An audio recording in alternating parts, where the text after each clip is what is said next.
Padres baseball brought to you by Petco, the pet company. By Cadillac, visit your San Diego Cadillac dealers today. By Sequan Casino, opening in 2019 at Sequan's brand new 300-room resort and hotel. And by Nissan, take on the unexpected with Nissan's available intelligent safety shield technologies, innovation that excites. Union Station in Denver as we get ready for game one of this three-game series. Just had a passing shower come through. They did not put the tarp on the field, but it rained here pretty hard for about 10 to 15 minutes. It has subsided for now, but some ominous clouds above here at Coors Field as we check out the weather report brought to you by your always sunny Honda dealers of San Diego County. As tonight, 70 degrees as we get it started. Northwest breeze. Don Orsillo, Mark Grant, and Bob Scanlon with you for game one of the series, and they're expecting very cold conditions here tomorrow for game two of the series. Let's check out the Padres lineup brought to you by your San Diego County Toyota dealers. Andy Green has Franchi Cordero leading it off, Andy in center field. Will Myers will bat second in right with Eric Hosmer at first base. Jose Perella in left field with Carlos Asuaje at second base. Freddie Galvis is the shortstop. Corey Spangenberg at third base bats seventh with A.J. Ellis doing the catching, batting the 8th spot. And Brian Mitchell is the number 9 batter and pitcher tonight for the Padres. They deal with Chad Bettis. He's been throwing the ball extremely well. The 28-year-old making his 5th start. He throws the four-seamer, the changeup, the slider. His curveball, he'll show it early in the count, kind of like a show-me pitch. Not expecting to get anybody out on, but he's always aggressive in the zone. And one thing to look for, Don, he works the corners with the best of them. He's a bulldog. Yeah, Franchi Cordero about to lead it off here for the Padres.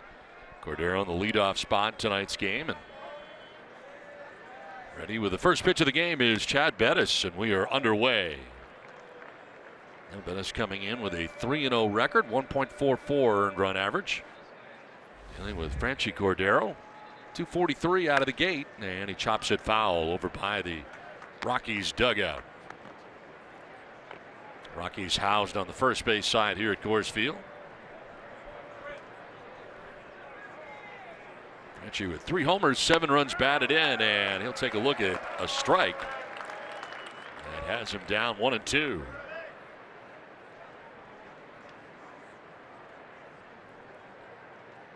Fifth start of the year for Chad Bettis. Last 14 1/3 innings pitched, only 1 run. Stays out of the middle of the plate, and once again, you know, he used to have higher velocity. He would touch the mid-90s. There's Bud Black's team coming in 4 games back of the Diamondbacks in the NL West and in second place right now in the division. That's strike 3. Cordero strikes out looking, 1 down. What did I say about Bettis working the corners? Look at this pitch here. I mean, that's 86. Looks like a little cut fastball maybe. He's going to pitch around 89, 91. That ball had a little bit of cut on the inside part of the plate at 86. 1 down for Will Myers. Loves hitting here at Coors Field. Bats second tonight. And it's a 250 overall as he takes strike 1.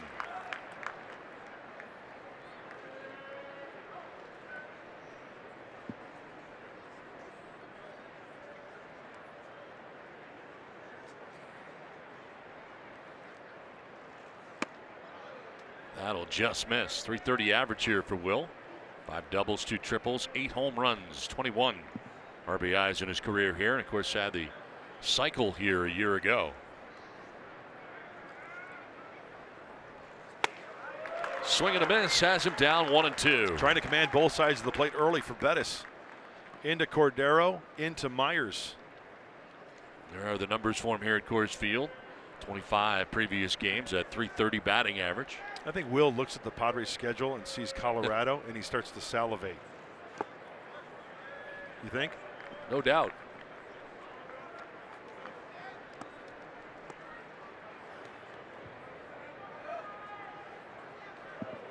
Now last time out for Bettis, 7 1/3 against the Pirates. Allowing 5 hits, 2 walks, 3 strikeouts. Comes in with a 3-0 record as Myers fouls it off. See the quick pitch there by Bettis? He's got a home run against Bettis earlier this year at Petco Park. A little bit to right center. Only home run that Myers has so far in the season came off Bettis. And they face each other again here. Myers waiting on a 2-2 pitch.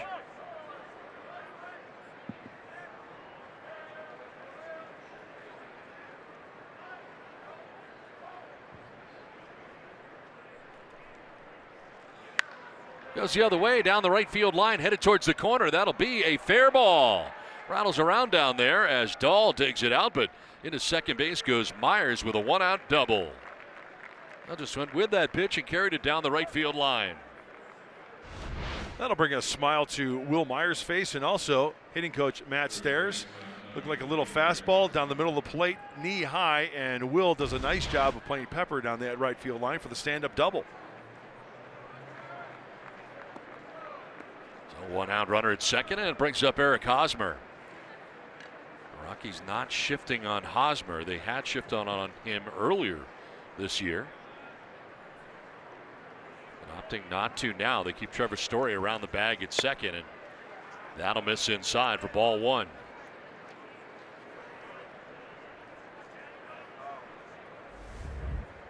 Hosmer, 241 coming in, 2 homers and 4 runs batted in. Be a nice recipe to get on the board in the first inning.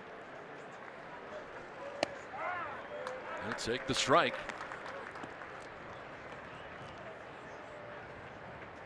Only the second start this year for Bettis here at Coors Field. First one April 7th against Atlanta. 5 2/3, allowing just 1 run.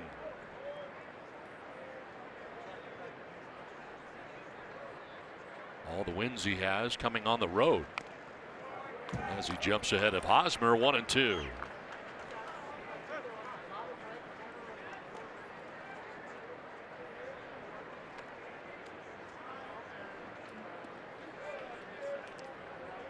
Struck out to begin the inning looking. Myers with a double to right. You know what I think just happened there to avoid a visit? Either the umpire got it because Chad Bettis, he got the ball, walked around the mound, right? This brought up the conversation regarding visits, right? Not sure if it was Walters or if it was the home plate umpire that got that foul ball.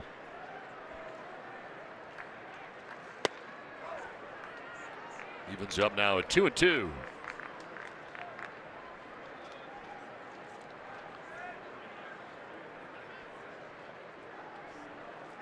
Eric Hosmer riding a 4 multi-hit game hitting streak into Coors Field tonight.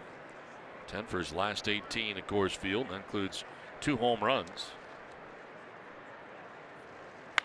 And he lines one into right field for a base hit. Myers to be stopped at third. Dahl will fire in plateward, and it's first and third with 1 down. Good thing Myers didn't go. He would have been pretty out. Nice throw from the right fielder, David Dahl. And this ball hit so hard. Watch Eric Hosmer. He's out in front of it. Looks like an off-speed pitch. He goes down and gets it, but still you can hear it off the bat. He squares that one up.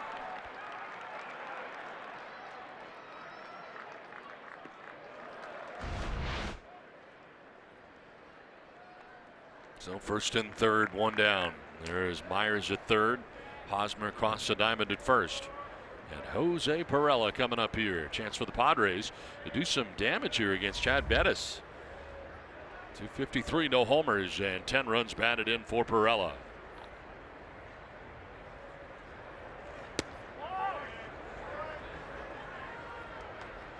You know, that swing by Hosmer was a perfect example of him being out in front but keeping his hands back and really making good contact for the first and third action. Now with runners in scoring position, Padres ranked 9th.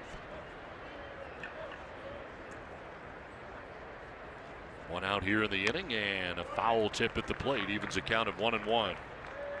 Perella individually with runners in scoring position, hitting at .444 with 9 RBIs. 8 for 28 in that category.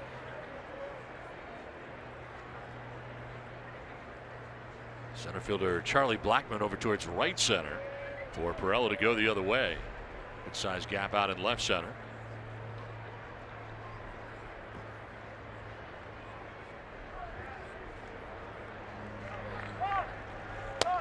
That'll drop in there, but time was called. Perella asked for it, got it, at least verbally anyway, because Tom Hallion didn't make the timeout sign until after the pitch. Yeah, that's the prerogative of home plate umpire Tom Hallion. He went Bobby Brown on that one. It's my prerogative. Granting time.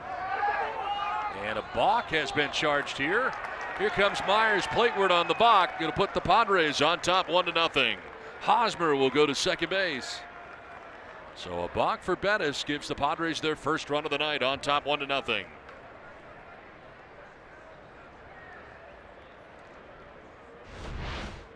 In contact with the rubber. Looking for the sign. Looks over. Starts. Drops the ball. In contact with the pitcher's plate. Drops the baseball. Everybody move up 90 feet. Now Perella will spray this foul off to the right out of play. That's why I've never liked a pitcher holding the ball in his hand and twirling it around. Quite personally, I had it in my glove because I knew I didn't want to take that chance. In my glove was ready for a 4-seam grip or a 2-seam grip, and then I adjusted accordingly. The 20th pitch of this first inning coming up here already for Bettis. And a ground ball base hit into right field. Hosmer will be stopped at third base as Dahl gets it back in again. And Perella quickly back to the bag at first. So first and third again. Third straight hit here for the Padres in the first inning. Sorry about going the other way. Fighting this one off. Perella middle in. Hands first. Look at the hole on the right side. Even though McMahon is way off the bag, splits the difference between the two fielders. We got first and third action again. Now Carlos Asuaje coming up here. Hosmer at third, Perella at first. Outfield about straight away, maybe a step to left center for Blackman. Asuaje moving up in the order and batting fifth.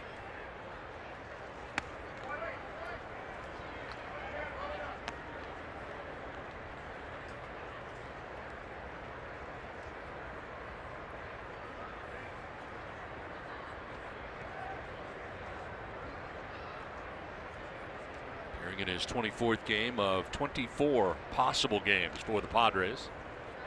Check on Perella at first base. Don, this is the perfect example. Carlos Asuaje, you don't have to come out of your shoes. Get something up in the zone, fly ball to the outfield. Shallow in left is Desmond. If you go the other way, split that gap, you can run. That's possibly 2 runs. But you don't have to hit one out of the ballpark. 282 hitter here at Coors. And that pitch down and away, 2-0.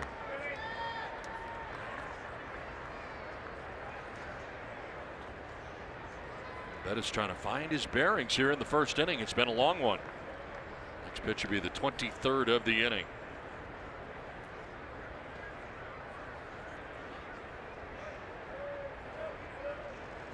And a high fly ball to right field. Dahl going back onto the track at the wall, and that ball is gone. A 3-run home run for Carlos Asuaje, and the Padres take a 4-0 lead. A drive up and over into the bullpen in right center field. And Asuaje hits his second home run of the year, and the Padres out to the 4-0 advantage.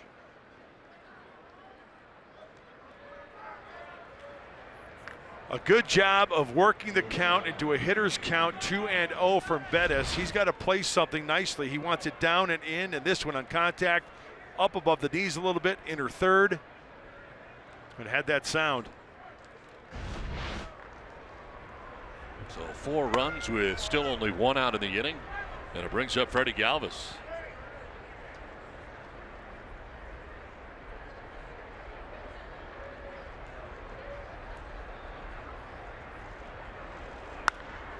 Lifts a fly ball down the left field line. On the run is Desmond, but he won't have a play back into the seats. You know, he placed that one perfectly. If that's over to the right a little bit, maybe it goes in the stands, but there's that yellow line before it goes into the bullpen in right center field.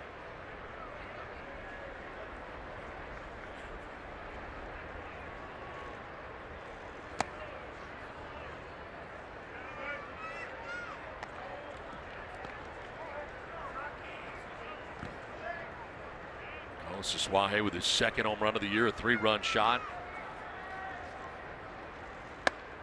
Pitch up top for ball 3. 4 runs allowed this inning after only 4 earned runs allowed in the first 25 innings pitched this year for Bettis. How quickly things can change. Came into this game 3-0 with a 1.44 earned run average. Swing and a miss. Battling back, full count.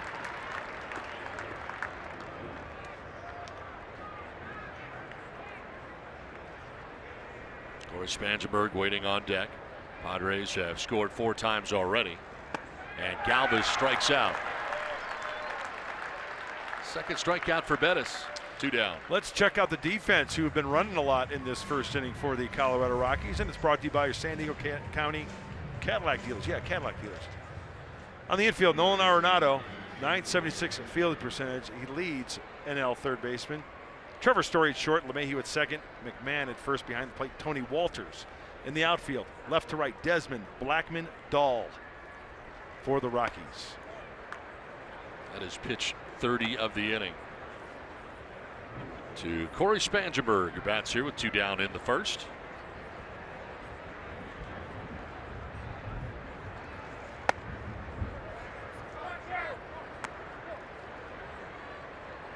Clouds getting a little darker above Coors Field right now. Wind picking up. It's got that feel of rain right now. Yeah, you know what? You look at those clouds, you look at the flags. The wind's blowing straight down right now, but once those flags start whipping, you know something's coming in quickly. Bettis falling behind here, 3-0.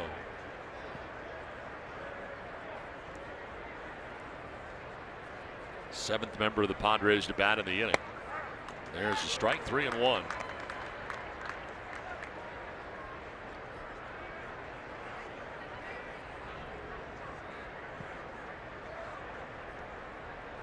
A.J. Ellis on deck. There are 2 outs as Spangenberg lines one to short, and Trevor Story makes the catch that ends the inning. But the damage is done.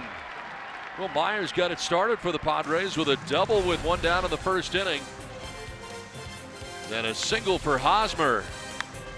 Single for Pirela that drives in a run. Then the 3-run shot for Saswahe. 4-0 San Diego.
In Denver as the Rockies come up to bat here in the bottom of the first inning. Check out Bud Black starting 9 tonight. DJ LeMahieu leading it off. Little change in the lineup now as LeMahieu leads it off at second base. Charlie Blackmon's in center field. Nolan Arenado at third base. David Dahl in right. Trevor Story, the shortstop. Ian Desmond in left with Ryan McMahon at first base. Tony Walters does the catching. And Chad Bettis, the pitcher out of the 9 spot. On the mound for the Padres tonight, Brian Mitchell. And Brian Mitchell, his scouting report is brought to you by GMC. He can be erratic, inconsistent with his curveball. He's good when he's pounding the zone. He's got a 4-run pad as he goes to the bottom of the first here. And he's throwing a no-hitter right now. Brian Mitchell. 34 first inning pitches for Bettis. DJ LeMahieu is batting second for quite a long time for the Rockies, but now sliding up to the top spot in the order. Blackman, of course, who led off here for such a long time, all of last year. Now batting second in the order, and look out, pitch in. 95 on the gas inside.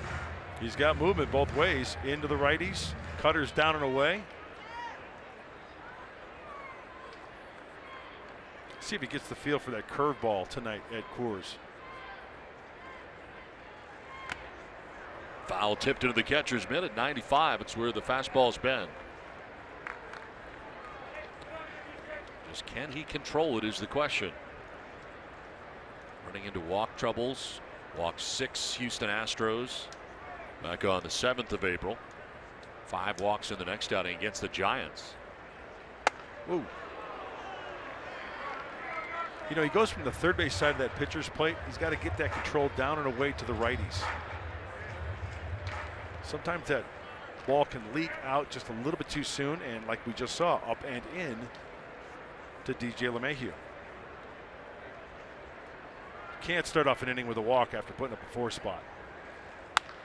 Line into right field, a base hit.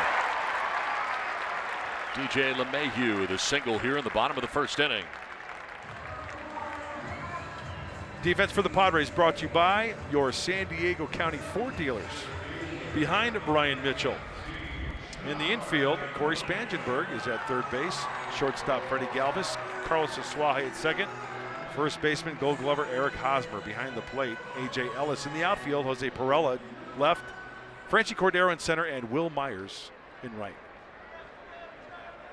So lead runner on here for the Rockies in the bottom of the first inning, and brings up Charlie Blackman. Padres double play depth as Blackman will take a strike. Flashes of lightning off in the distance. Yeah, to the left.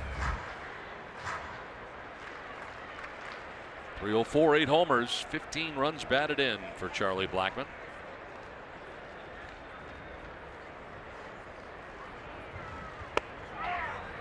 Strike over the outside corner. Well, 2 hitters, 1 and 2, as you mentioned, Don, flip-flop, but tremendous command of the strike zone. DJ LeMahieu, Charlie Blackman, and that's one of the reasons why each of those players have won a batting title. You look at the 8 home runs for Blackman, you say, oh, he plays at Coors Field. 7 of those home runs are on the road. Only 1 here.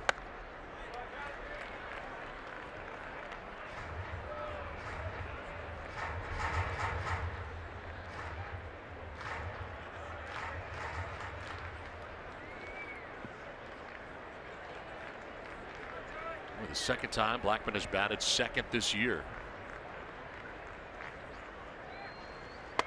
Swing and a miss. That one elevated at 92. And Blackman strikes out. First strikeout for Brian Mitchell. 1 down. Now, as you look at this pitch, he wants it down and away. It leaks up. But here's the good thing. It's over the outside part of the plate, right? Looks like it's got a little bit of cut to it, but AJ wanted that down. It still works for Brian Mitchell. 1 on, 1 out. It brings up Nolan Arenado.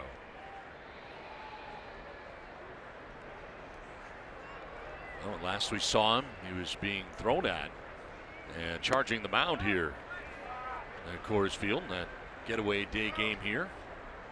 It's about 2 weeks ago. Served his suspension and back now. Gerardo Parra started his suspension yesterday, so not be part of the series here. Since the suspension, he's 7 for 12, 2 homers. Check on LeMahieu at first base. And Arenado has been back for 3 games.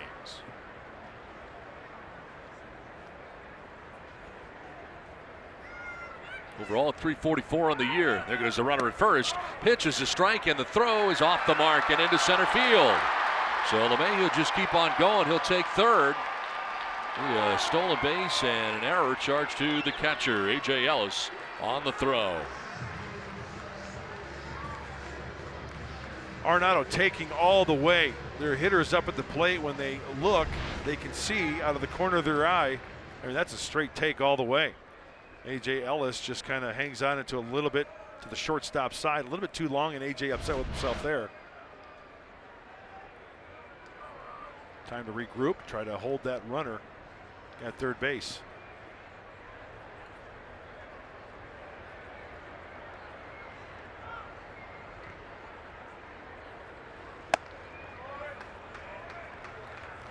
Mitchell falling behind 2-1. He's missing a lot up with the fastball. Did you see that? Because the glove of A.J. Ellis down and away. That ball leaking up.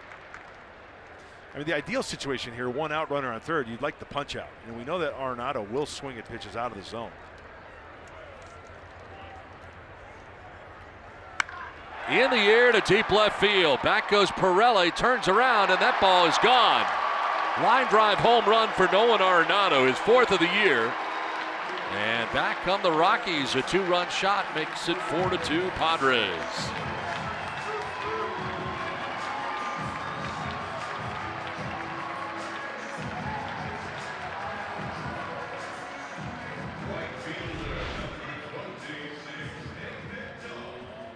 Once again, mislocation with the fastball. He wanted to try to go down and in. And anytime you miss middle in, just around the belt buckle or a little lower, boy, that ball got out in a hurry. You're going to pay to that kid, Arenado. So just like that, 2 quick runs back here for the Rockies.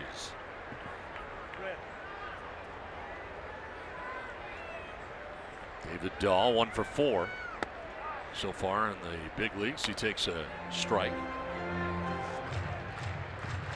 It's a start in right field for Colorado. Called prior to Sunday's game. It's a ground ball. Galvis at short. Will get rid of the throw. Going to be close and not in time. David Dahl with good speed gets on at first base. I think Freddie did everything he could there. Going to his right, going to a slide stop, glove it. This ball actually slicing a little bit. And like I said, he did everything he could. In between hop to try to give Eric Hosmer. There's no way, if he tries the throw on the fly, there's no way they're going to get him. And as you mentioned, Don, good speed getting on line from Dahl. So 1 out runner at first, and it brings up Trevor Story.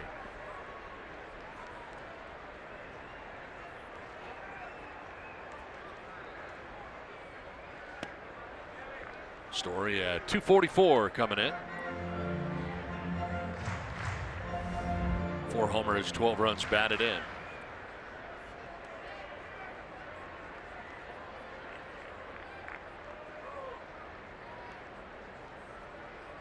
Still only 1 out of the inning, and Mitchell fires over to first base. David Dahl back to the bag.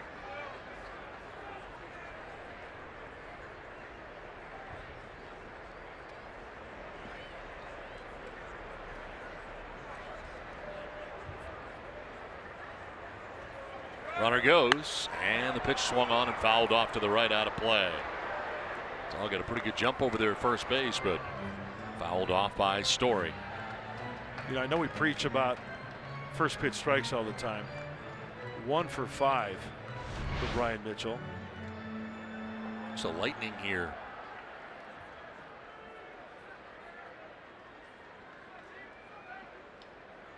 That's off to the right. Yeah.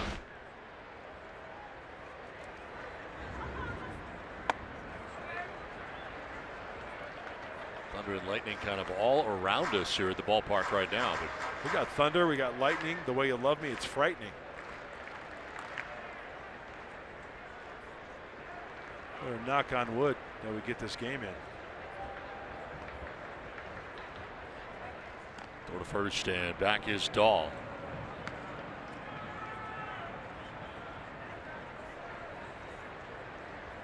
Center fielder Cordero over towards right center, gap out in left center.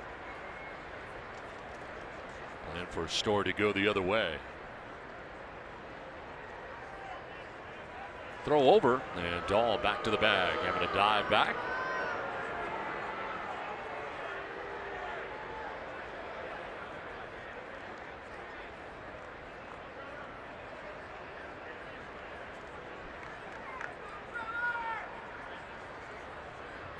.52 home runs for Trevor Story through his first 250 games in the majors. Another check on Dahl. Well, all that attention over to first base. Hopefully Brian Mitchell can concentrate on making a good pitch here. Try to roll one over. Infield playing him to pull. Maybe a cutter down and away. Trying to pull that baseball and work for two.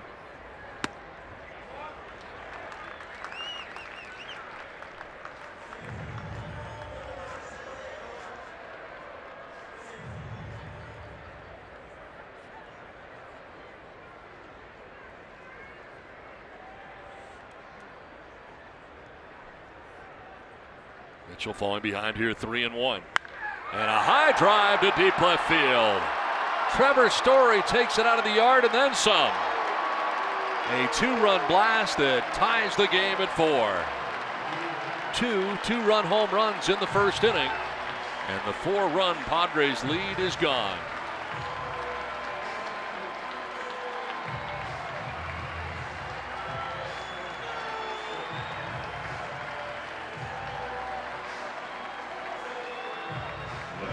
Three-one pitch. Look at A.J. Ellis's glove. Down and away at the knees. And this ball leaks middle in. Looked like the same type of pitch to Arenado. Trevor Story. Wow.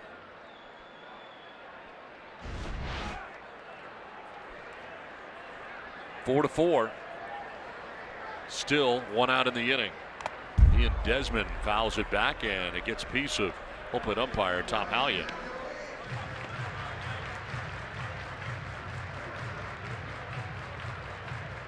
A.J. Ellis checking on Tom Hallion, make sure he's all right.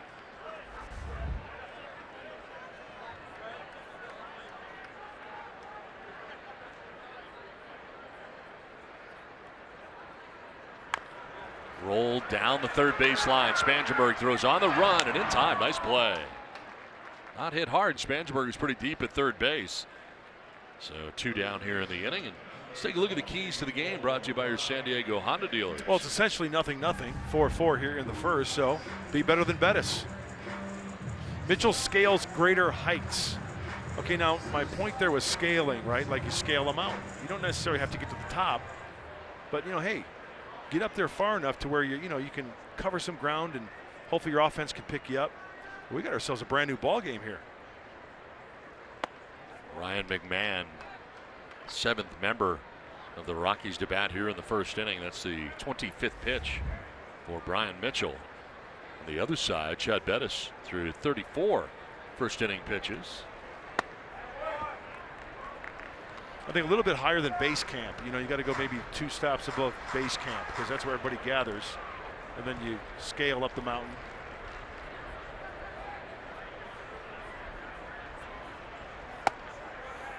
A little bit high, and now Mitchell falling behind 3-0.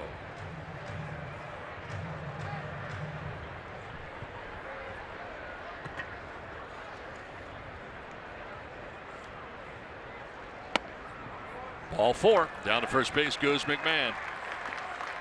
First walk allowed by Mitchell here in the inning.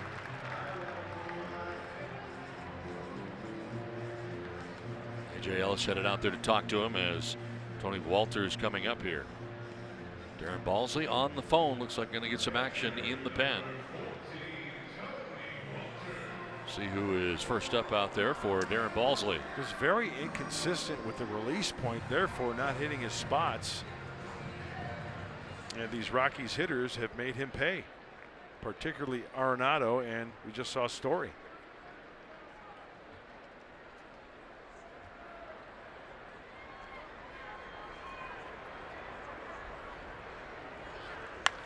Walters drives this towards left center field. Cordero on the run will get there to make the catch that ends the inning. But the Rockies put a 4 spot on the board to tie it up 4-4.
Petco, the pet company.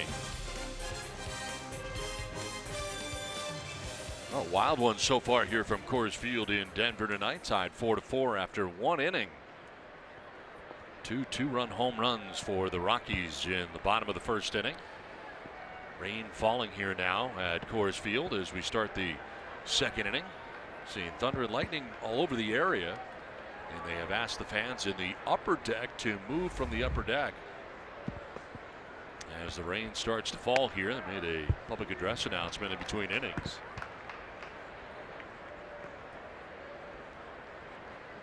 A.J. Ellis leading it off here in the second inning. And taking strike 2.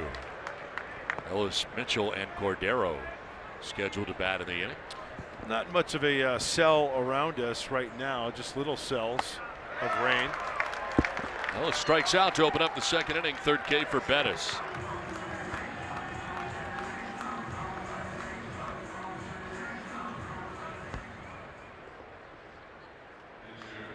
Bring up Brian Mitchell, the pitcher.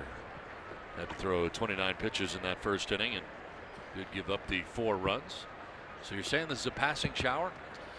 Yes, to the northeast of us, though, depending on which way the weather's going to be moving tonight, there's a bigger cell, but around the outlying Denver area, little patches.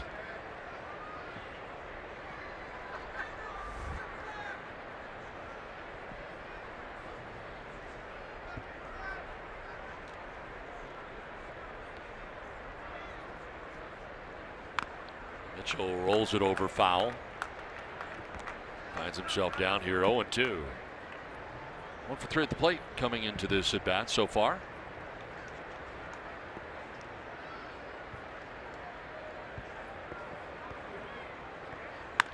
On the ground left side. The shortstop Story kind of rounded behind it. And the throw a good one for out number 2. Time now for our Valley View Casino trivia question tonight. Love trivia. Who holds the Padres record for most times being hit by a pitch in a single season? Tweet us your answers by the end of the inning using hashtag Valley View Trivia. I think your top's on the list, maybe. Being hit? Yeah, probably. I think you're in the top 5. Yeah, at least. Well, 2 down here in the second inning. Of course, the all-time leader in Major League Baseball, Craig Biggio, the Hall of Famer. Remember, Don Baylor held that distinction for a long, long time.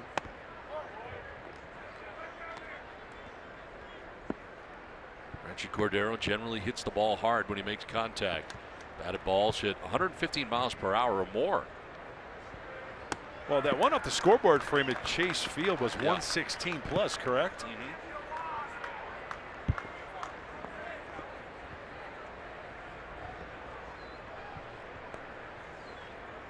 4 in a row retired by Bettis. And a liner to center. Blackman is there to make the catch. Fiddle the cap high to end the second inning. So Bettis has a 1-2-3 inning. We're tied at 4.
You know, they're still probably only using them 65-70% of the time now. That's like the elite fastballs in the game. Most starters in the game now are much lower than that from a fastball usage percentage. So he's got to have secondary, the ability to command it's big. And for us, though, it's attack with it, not try to be too precise with it. That's Andy Green talking about Brian Mitchell and his need to start using the secondary pitches a little bit more, guys. There's no doubt he has the explosive fastball, but when he's behind in the count, he's got to do a better job of being able to use the curveball or that cutter, maybe even the changeup, to try to get even. That was what hurt him in that 2-1 pitch to Arenado. It was a fastball. If he can start incorporating the breaking ball, it'll be a lot easier. Guys, back over to you. Thanks, Gene Kelly. I'm singing in the rain. You're gonna be. Is that you underneath that umbrella? Scan, where'd you get the umbrella? What's up, Donnie? Where'd you get the umbrella? Oh, I have this with me. This is Are you part serious? of my operating equipment, absolutely. That's a veteran move, right-hander. I use it more for the sunny days, right, than to block the sun than the rain, but it's going to come in handy tonight with this moisture. Precipitation for the next 20 minutes, gentlemen. All right, well, thanks for the very latest. Yeah, you don't want to mess up that coif. Well, you know what? I've got that Rainaware app that Mud made me buy a few years back, and I'm finally getting some use out of it. Remember that? Yes. Yeah, I remember I turned you onto that. Yeah, I got it on my phone, too. Yeah, I paid $5 at the time, and it didn't work, and I thought I was set up. I figured Mud was a shareholder in Rainware. So. No. It's a one-time buy, and it's very accurate. It's been good ever since, my man. Yep. Now one down here in the second inning. DJ LeMahieu coming up. Singled in the first inning and came around to score.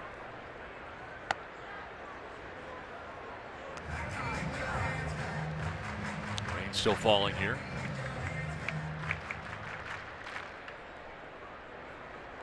.35th pitch coming up for Brian Mitchell. He could use a quick inning. He drops that one in for a strike. Looked like a changeup. Might see some more changeups tonight from Brian Mitchell. I think that's a good pitch, especially when you touch 95, 96 in this ballpark. There's a little two-seamer in, possibly. Oh, he missed. Time for the Kia drive to success.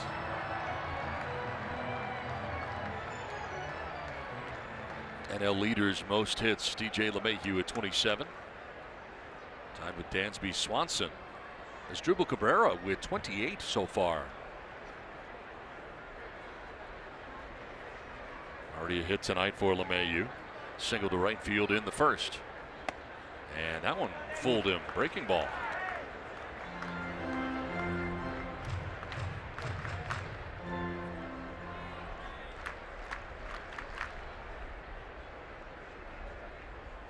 Charlie Blackmon waiting on deck.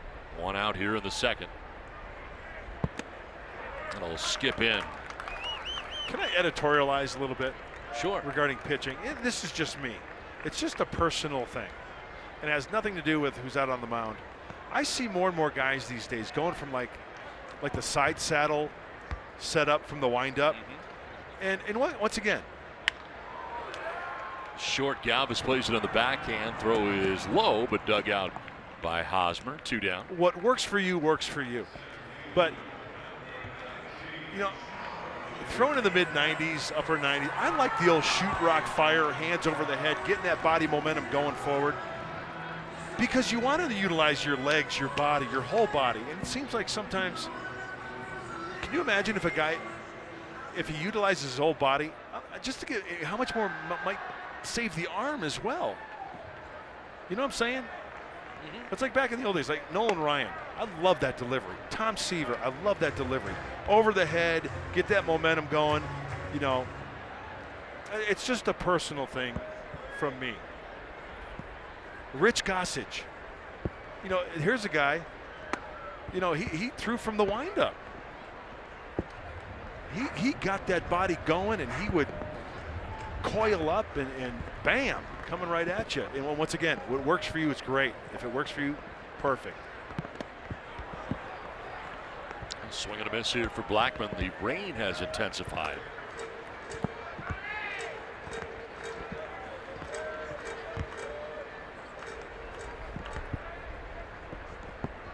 It's kind of a variation of pitching from the stretch, really. Yeah.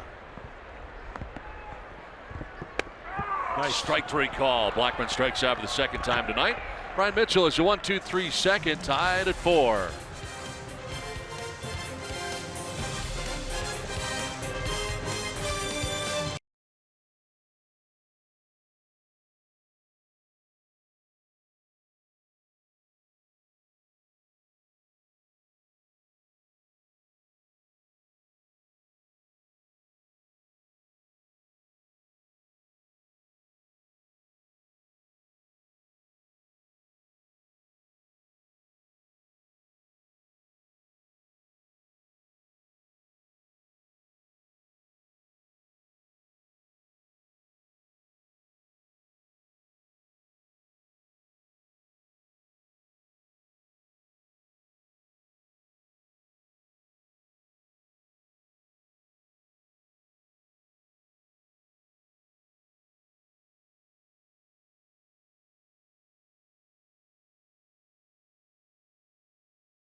top of the third inning, and it's time now to answer our Valley View Casino trivia question. Who holds the Padres record for most times being hit by a pitch in a single season? And the answer, Carlos Quentin, 17 times back in 2012. Wow.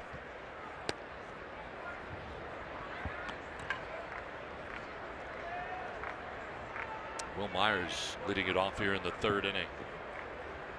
Myers, Hosmer, and Perella, 2, 3, and 4. It's Chad Bettis, who after a tough first inning, throwing 34 pitches at a 1-2-3 second. Highest career slugging percentage against the Rockies. Giancarlo Stanton, Miguel Cabrera, then Will Myers. Will has 9 multi-hit games here at Coors Field.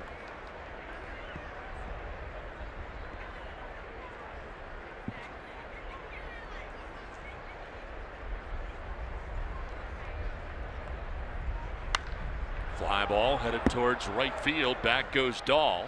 It'll take him almost to the track, now on to the edge of it for out number 1 of the third inning. Sound like off the end of the bat just a little bit. Even though it was kind of like all upper body there, Will Myers still gave it a good ride. Let's watch this pitch here. Up, away. Yeah, pretty much all upper body off the end of the bat. Look, a little cutter, and Will, you can tell by his reaction, yeah, didn't get it on the sweet spot.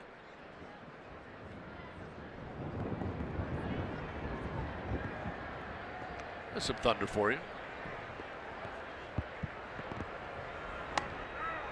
Strike 1 to Eric Hosmer. And you know, you get those big drops here in Colorado. It affects everybody, the hitter, the pitcher, everybody. Everybody's in the same boat.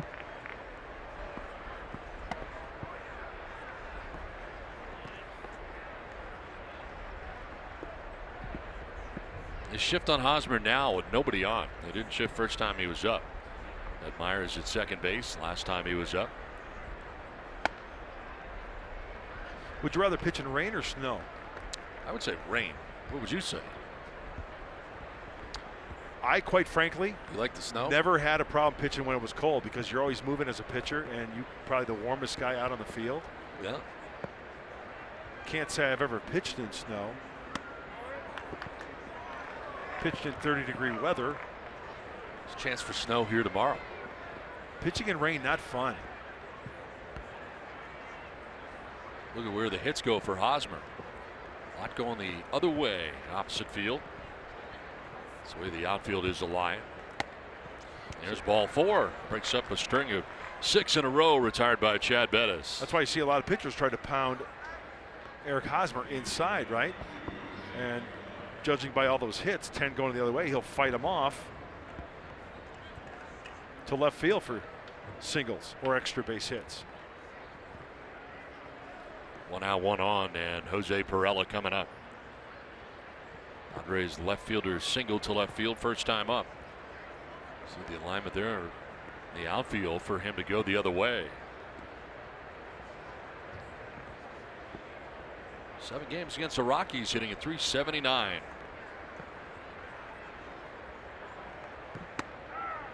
And the strike over the outside corner to Perella.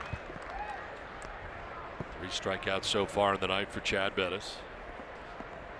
See if he continues to try to go away to Perella, because the outfield is playing him to go that way. Rifle something with that big hole on the right side.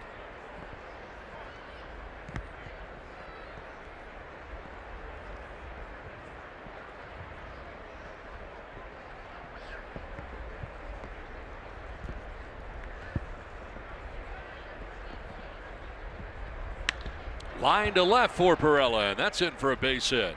Hosmer will take second base on the second hit of the night for Jose Perella. Well, it's time now for the tools of the trade, brought to you by Ram Trucks. Going to talk about the home run off the bat of Carlos Suaje. How did Bettis go after the Padres second baseman? Well, looked like a fastball down and in, trying to go the other way, and then change speeds on the changeup, speeds up his bat down the center of the plate, and he sent it on his way for the 3-run shot.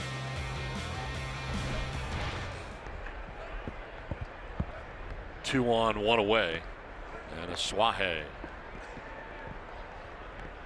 So far, the Padres 3 for 3 with runners in scoring position. Now Hosmer at second, Pirello at first. And the temperature has dropped about 15 degrees right about now, hasn't it? It's cooled off.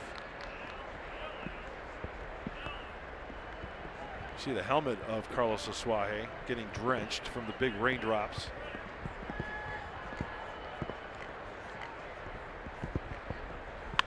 Lines this one down the right field line, foul.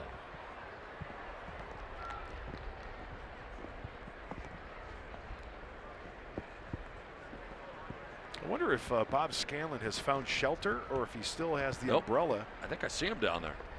Hey, Mary Poppins, how you doing? I'm doing great. I'm just glad, a little rain's not going to hurt anybody.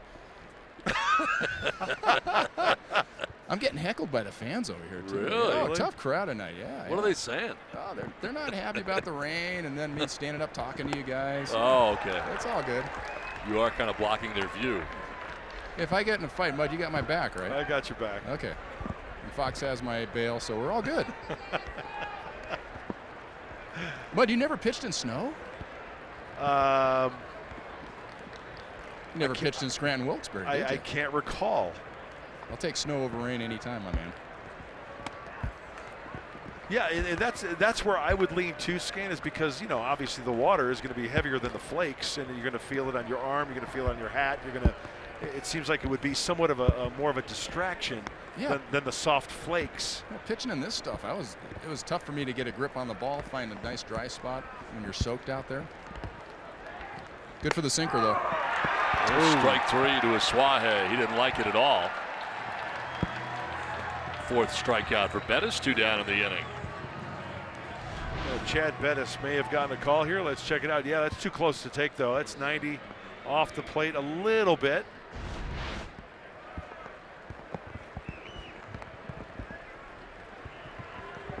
So 2 down, 2 on, and Freddie Galvis coming up. See that Bettis went back to the fastball there after that changeup that he hit for the home run.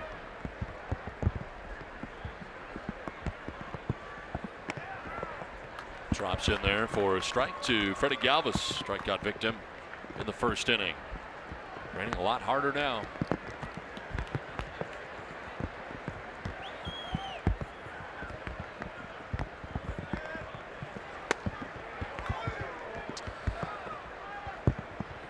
What do you think, Donnie? I've got a funny feeling if there's a quick out here that they're going to roll out the tarp. Depends what they know about the forecast. I mean, it is light off to the side here.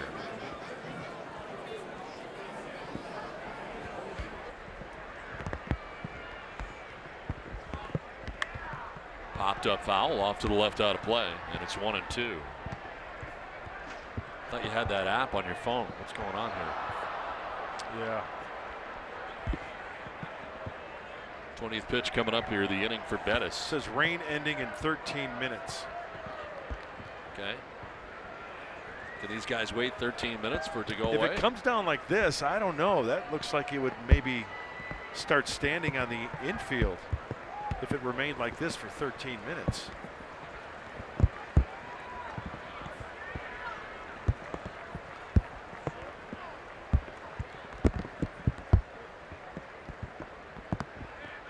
One-two to Galvis. Popped up into the raindrops, looking Trevor Story, and then from center comes Blackman, and now from left comes Desmond. Wow, that was something. There were 3 guys that didn't see it. Ian Desmond did, coming from left field. LeMahieu couldn't see it, Story couldn't see it, Blackman couldn't see it. Desmond does. Look at Blackman at center. Wow. 4-4 the score.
around baseball right now.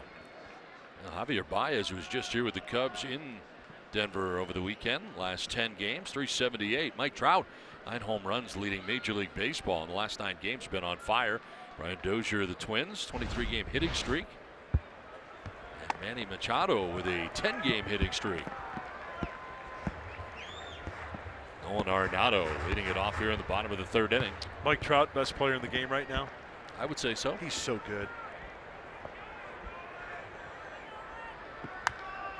Fouled off to the right, out of play. Arenado hit a 2-run home run in the 1st. 4th home run of the year.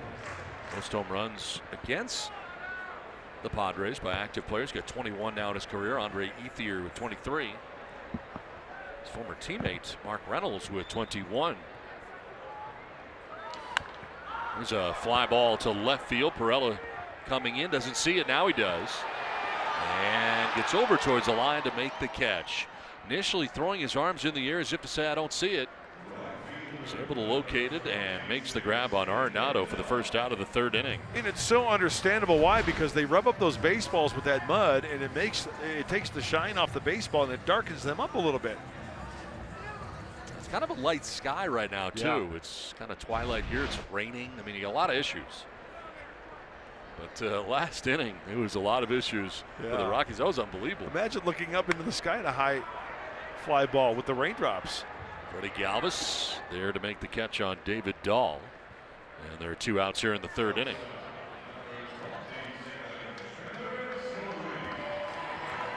They cleared out the top deck here.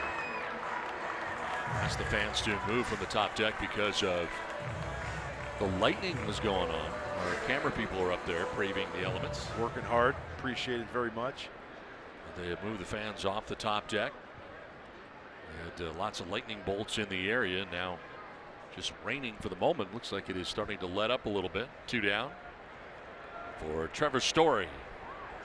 You know what's amazing about statistics, how they usually pan out, right, over the long haul. Brian Mitchell giving up 4 runs in the 1st inning. His 1st inning ERA, 13.5. After that, 2.87. And what do you know? 4 in the 1st, 1, 2, 3 second, 1, 2 here in the 3rd. He has settled down a little bit. And there's the proof.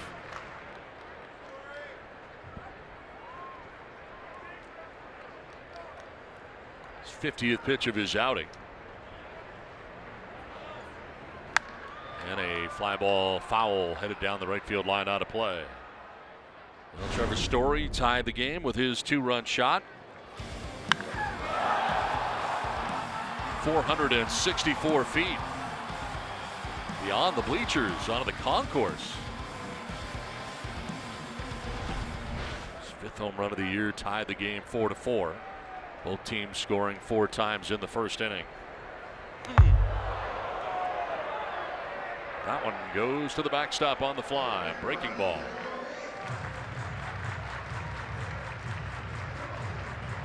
You know, Bob Scanlon mentioned just a little bit ago, in weather like this, maybe he can't find the grip. That's a breaking ball out of the hand of Mitchell.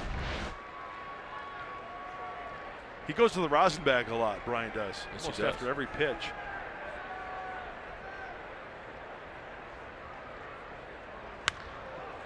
Fly ball down the right field line. Hosmer giving chase, but that'll end up in the seats.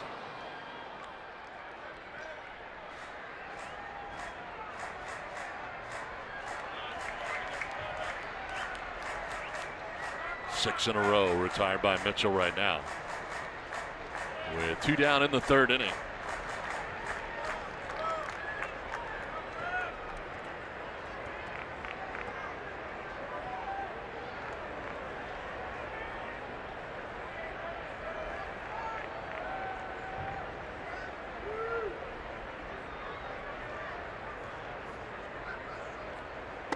Inside for ball 4, and he loses him. The 2nd walk allowed by Brian Mitchell in the game tonight. We told you who's hot, who is not at the moment across Major League Baseball. Giancarlo Stanton hitting at just 185.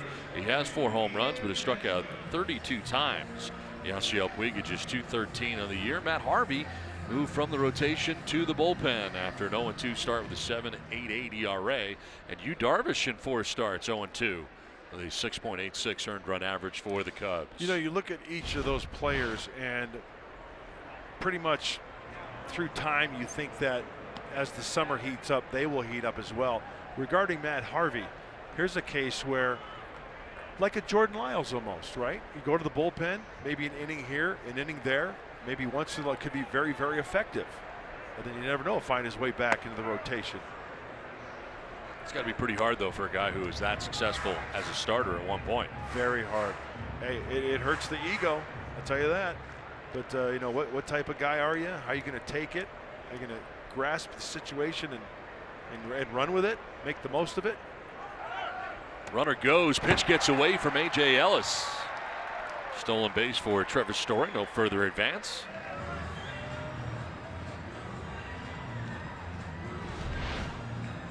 Going on the pitch, a breaking ball off the webbing.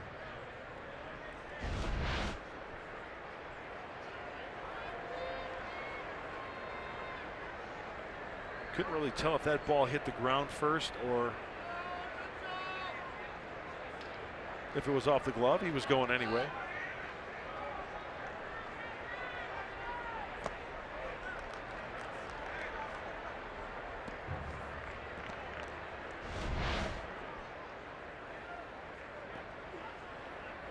That did hit the dirt. Yep. A stolen base for Story, his 5th of the year. Has him in scoring position with 2 down here in the 3rd inning. Desmond ahead, 2-1.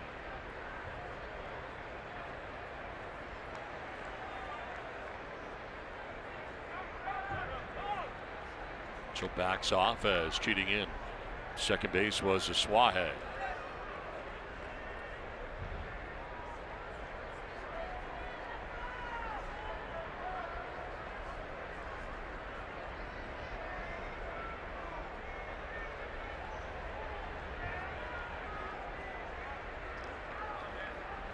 Swing and a miss. Desmond 2-2. Fastball from Mitchell at 93 miles an hour. That's a straight challenge right there. 2-1, hitters count, fastball, here it is.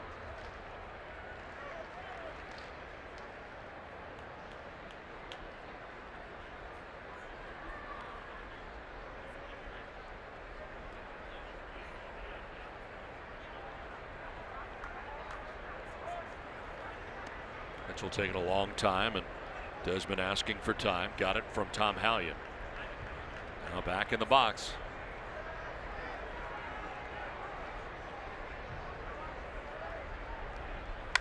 On the ground, inside the bag at first, down the line and right. Coming around to score from second is Story into second with an RBI double. Goes Ian Desmond, and the Rockies take a 5-4 lead. Getting all this done with 2 down in the inning.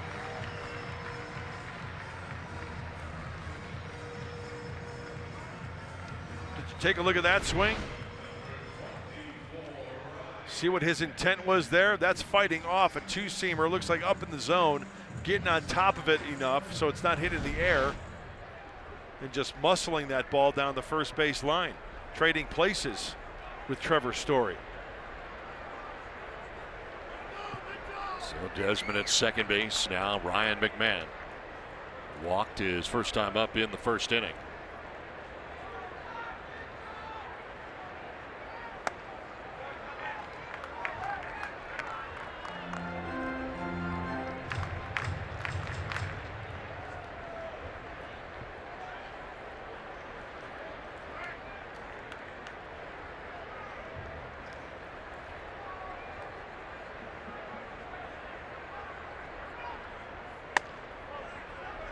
Framed there by Ellis. Ball 2, 2-0. Nolan Arenado flat out to left to begin the inning. David Dahl popped out to short. Walk for Story. Stolen base. The double by Desmond drove him in. Rockies have a 5-4 lead and looking for more here in the bottom of the 3rd inning. Chopped right side. Aswahe on to first for the out that will end the inning. Rockies get the go-ahead run on top 5-4 to the 4th we go.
Now for our Coors Banquet Timeless Moment.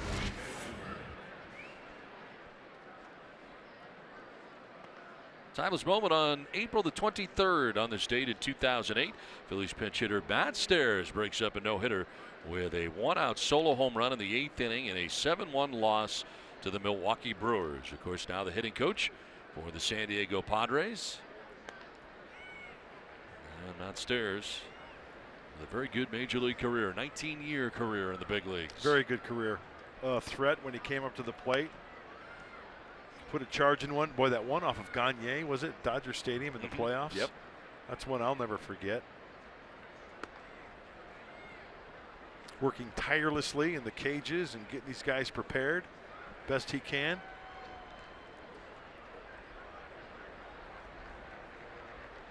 And of course, Spangenberg going to lead it off here. They've done some work in the home plate area and the mound area. Between innings, a lot of drying agent out there. After the rains had come through and it has subsided for now, we are precipitation free for now. There's lots of stuff in the area all night. Rockies with a lead to the 4th we go. And a pitch in there for a strike. Okay, so your weather gauge here says that it is dry. It'll be dry for the next 3 hours. That's what it says? That's what it says. Wow. Spangenberg fights this one off very defensively. Barometric pressure at 30.02.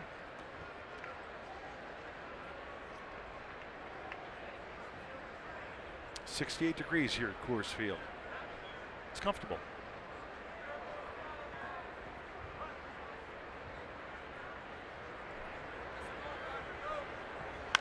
Spangenberg grounds one towards LeMahieu. Plays the high hop and throws out Spangenberg. So one down here in the 4th inning. It's a game break. The Yankees hosting the Minnesota Twins tonight. A.J. Ellis coming up, a strikeout victim in the 2nd. One of 4 strikeouts for Chad Bettis in his outing.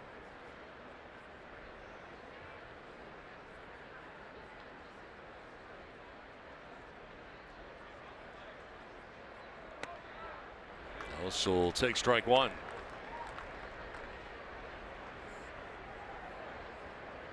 Seventy games in his career against the Rockies. Of course, he's with the Dodgers for a while and in the division. That'd be tough for him, though. A lot of time in between at bats for A.J. Ellis lately, with Hedges doing the bulk of the catching. That was the same for him last year in Miami with the Marlins. It's a fly ball headed out towards center field, where Blackman moves over and makes the catch for out number 2. You know, Don, for a guy like A.J. Ellis, you know, when he signs up, whatever team, he knows that's pretty much going to be the gig, right? Yep. It's going to be helping the younger pitchers. It's going to be helping Austin Hedges. And going into that deal, he knows that what his responsibilities are going to be. You know, I think of backup catchers who have really had a nice career, and I'm kind of dating myself, but Jamie Quirk comes to mind. Throw to first base, and it's in time to get Mitchell and to end the inning. Down in order of the Padres. Rockies have a 5-4 lead.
That'll be coming up here in the bottom of the 4th inning. You know, you look at that American League East. New York Yankees, who were just featuring, and the Twins, 11-9 for the Yankees, right? 5.5 games out because the Boston Red Sox starting out tonight at 17-4.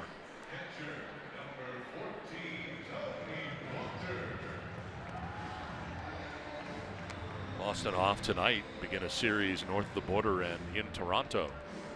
You know what I've always liked when a team is off, and I learned it back in the day, when they say they are idle tonight. They are idle. I like that. It's a good word.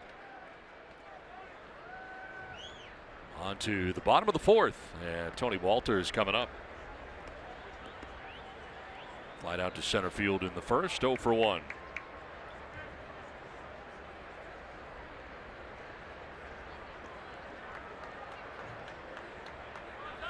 I feel pretty deep on Walters. 3 for 27 to begin the year.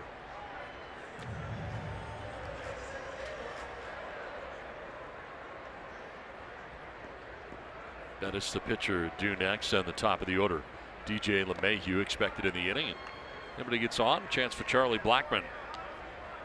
Well, first pitch strikes are always so important. Not a good way to start after Colorado scored that 1 run to take the lead. Starting off 2-0 to Tony Walters.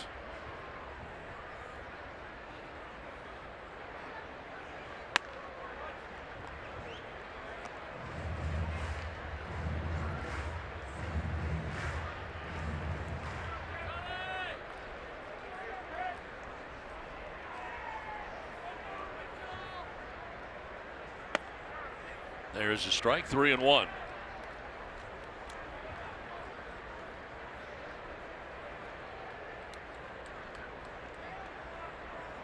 Eighth start for the Rockies this year for Walters.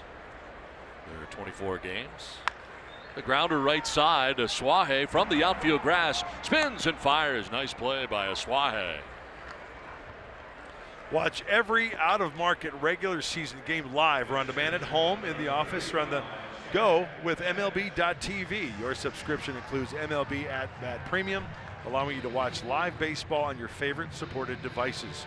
Blackout and other restrictions apply. Visit MLB.tv for details. 1 down in the 4th inning, and here's the pitcher, Chad Bettis. Grounded back to the mound in the 2nd inning. Oh, it's by the mound. Asuaje slides to his right, and a good hard throw that gets there in time for out number 2. So Carlos had to go to his left. Make a nice play on the outfield grass, now going to his right. But up to the task on both occasions. 2 down. Top of the order, DJ LeMahieu. Singled in the 1st inning, stole a base, and scored on the 2-run home run by Nolan Arenado in the 1st inning. One of 2 2-run home runs for the Rockies in the 1st. The 2-run shot by Arenado, 2-run shot by Trevor Story.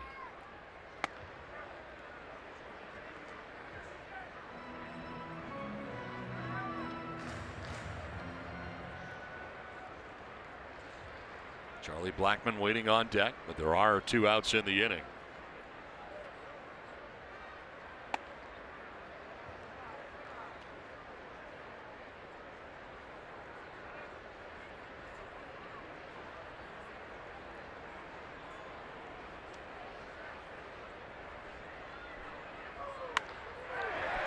To right center and in for a base hit. LeMahieu with his 2nd hit of the night. On with 2 outs here in the 4th inning.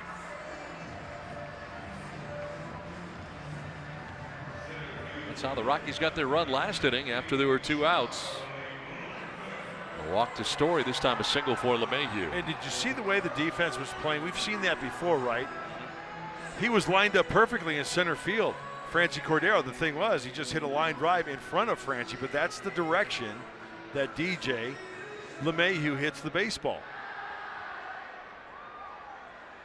So 2 down, LeMahieu at first, and Charlie Blackmon has had a tough time tonight against Brian Mitchell.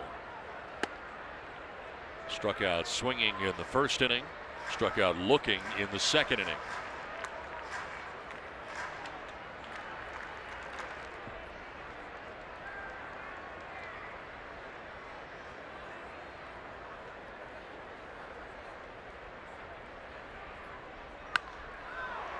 Lifted foul down the left field line, out of play.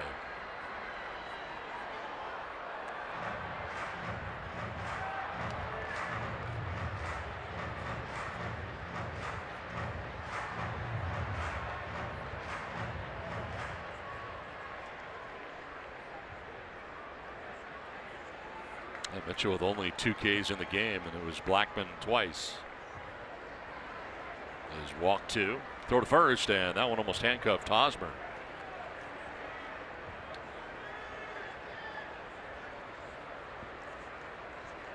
.72 pitches for Brian Mitchell, working with 2 outs here in the 4th inning.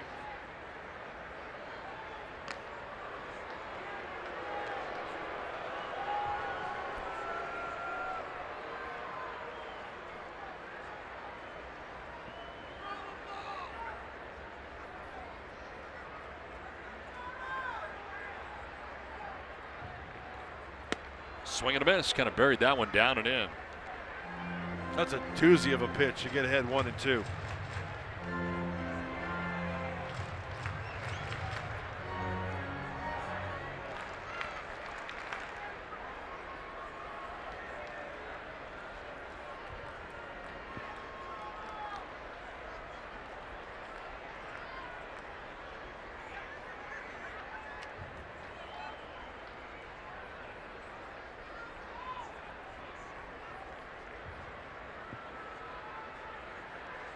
LeMahieu gains his lead, held on by Hosmer with 2 down in the inning.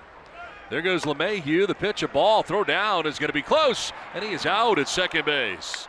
DJ LeMahieu thrown out by A.J. Ellis, trying to steal to end the 4th inning. Nicely done there. LeMahieu thrown out at second base. 5-4 Rockies through 4 innings.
By Hyundai.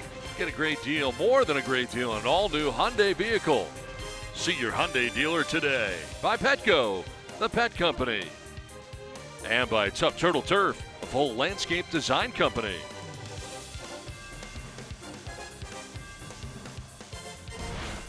Back in Colorado at Coors Field as we play along here to the 5th inning, with the Rockies on top 5-4.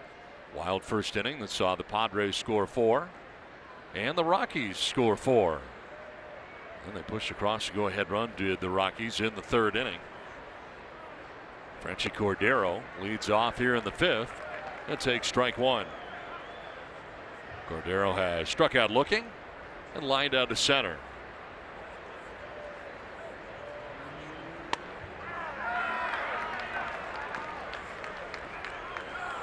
Bettis certainly settled down after a 34-pitch first inning. This will be pitch 73 to the first hitter of the 5th inning.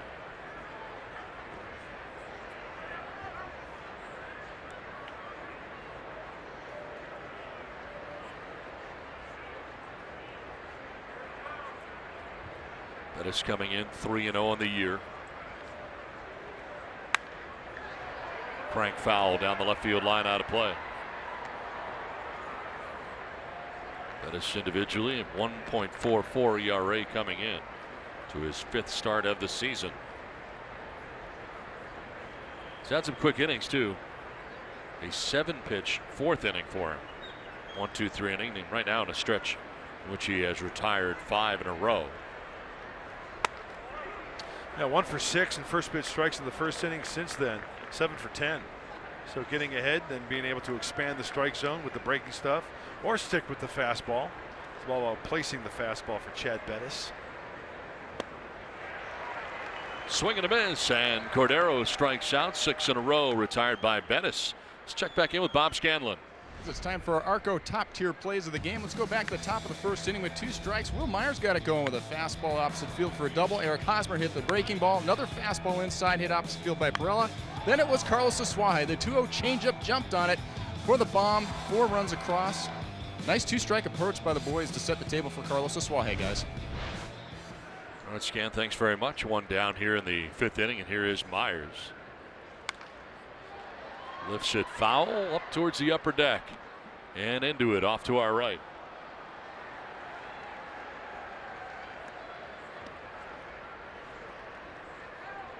There's that double in the first, flied out to right in the 3rd.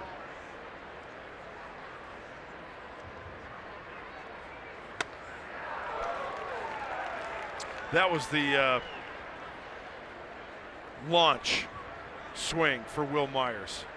Middle in, up a little bit.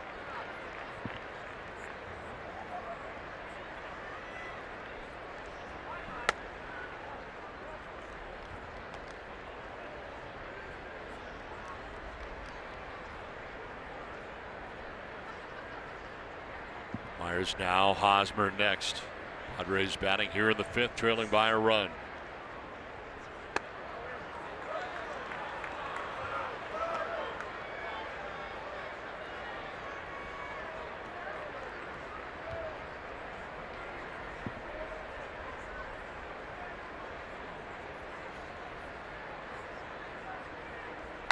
Myers grounds one back to the mound. Bettis with a nice play. Throws to first base for the out. Myers retired 1-3. Bettis had to kind of shift gears there coming to the end of his delivery and was right back at him. Very athletic move by Chad Bettis. Looked like a slider / cutter off the end of the bat, and you're right, looked like he was falling off a little bit, but quickly, like a cat. Gathering himself and completing the 1-3 play. So 2 down here in the 5th inning, and brings up Eric Hosmer. Hosmer tonight on twice. Single to right and a walk.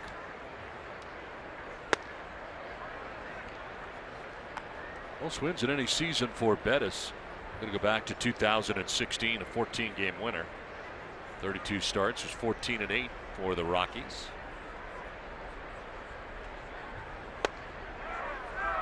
Strike call.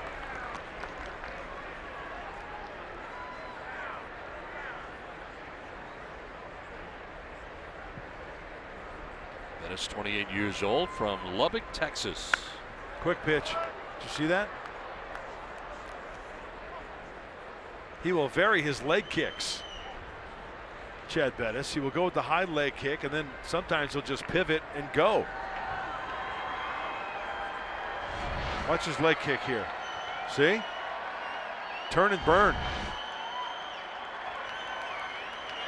Did it again.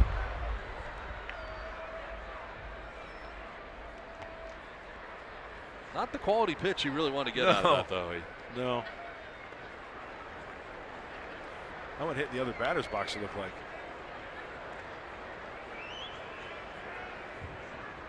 Now they shift on Hosmer here in the infield again.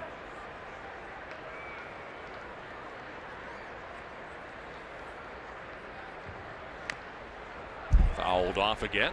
2-2.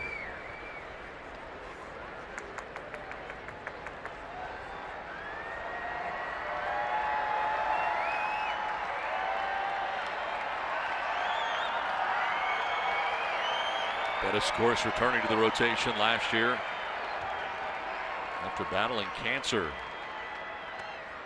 That is going to be a ball, 3-2. Did you see what they're doing there? No runner on second base, no runners on, period. And yet a series of signs from Tony Walters. Could be pumps, could be first sign, could be last sign.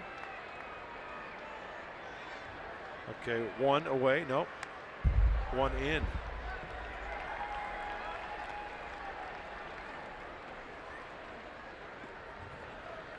Remember, some catchers, they would go by pumps, right? 2 pumps would be curveball, 1 pump would be a fastball, 3 would be, and if you go past 3, you recount. 1, 2, 3, 1, 2, 3, 1, 2. Second pitch, curveball. Does that make sense?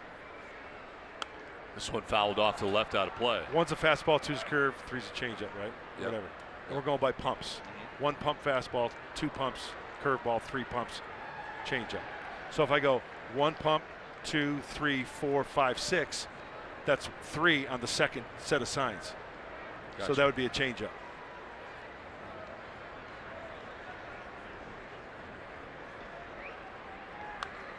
Jammed and fouls it back. Pretty good at bat here for Eric Hosmer.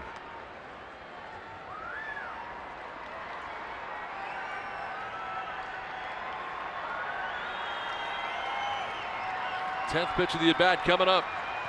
Pitch 90 on the night for Bettis.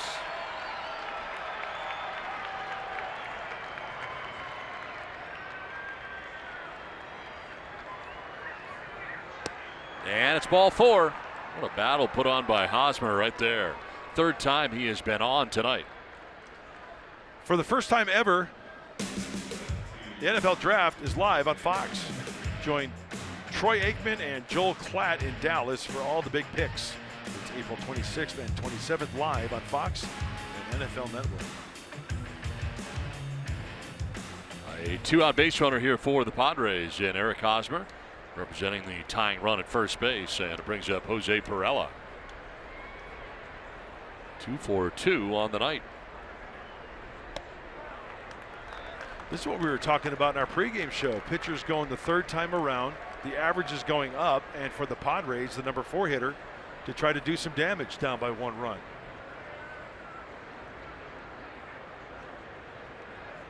Bud Black electing to stay with Bettis the third time around.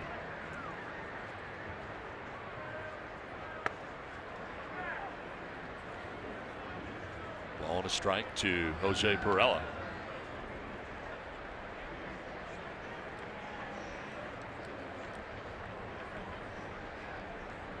Cordero struck out. Myers grounded back to the mound. Hosmer in a 10-pitch at bat ended up walking. And now held on at first base by Ryan McMahon.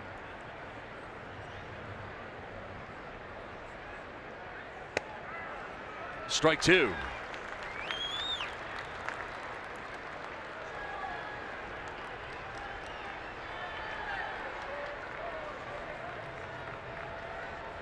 A 440 hitter at Coors Field.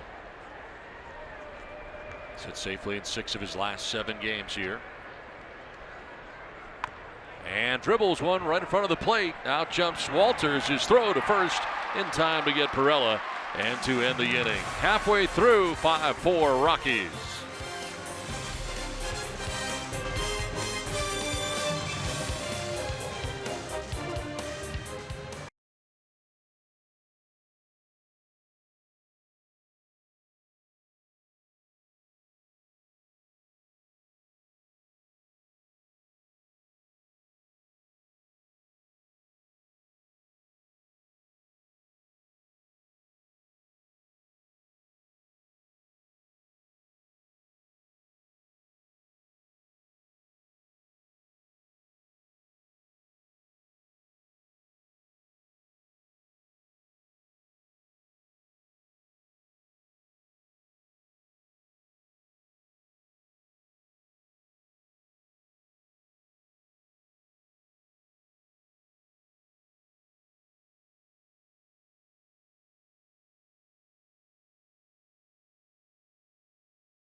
just saw for Eric Haas. Remember Brandon Belt yesterday, 21 pitches, a new MLB record. And this is a look where those pitchers were before he flied out to right field. A couple of things. First of all, that's a battle, both pitcher and hitter. And secondly, 21 pitches, some guys throw that in 3 innings. It's unbelievable. What's the longest you think you threw to somebody? Probably 2 or 3, because they were rifling balls into the gap and over the wall. No, honestly, I couldn't remember. No. I knew there were some, maybe 6, 8, 9, maybe. Yeah. 21's unbelievable, though. But you know what else is kind of neat in this game of baseball, where you kind of saw some smiles and some body language from both pitcher and hitter. It's like, oh, really? And even the reaction from the fans, too.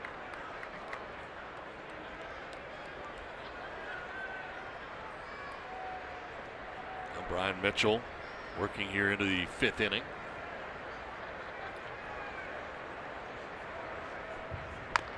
Blackman grounds one down the first baseline. It's fair ball, and Hosmer's got it as he tags the bag. One down in the 5th inning. Blackman 0 for 3 in this game.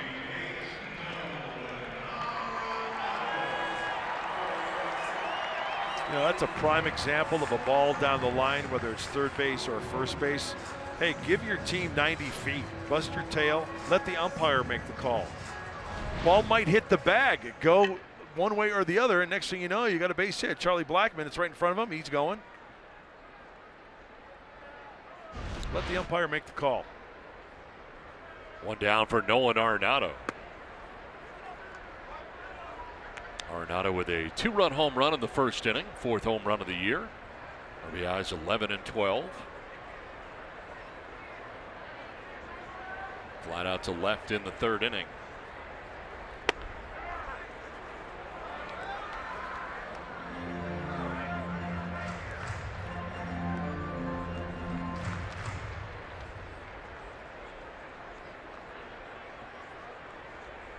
.344 average coming in. That's good for 5th in the National League.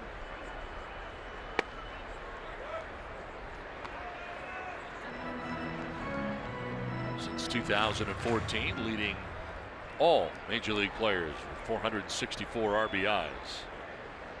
Very good defensively. Last year getting his 5th consecutive Gold Glove. Evens up at 2-2. Nice job by Brian Mitchell pulling the string there on the hitter's count, 2-1, and go with the breaking ball.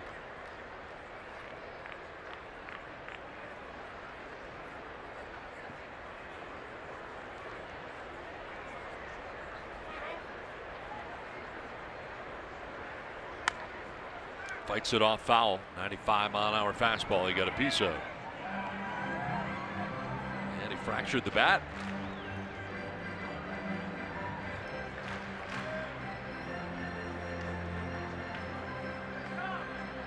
I heard a great interview of Nolan Arenado's high school baseball coach on the MLB Network radio. And he was a catcher. Played the infield and he caught. And I think there was some scouts that were thinking when the Rockies drafted him, they were hoping that he was maybe going to catch.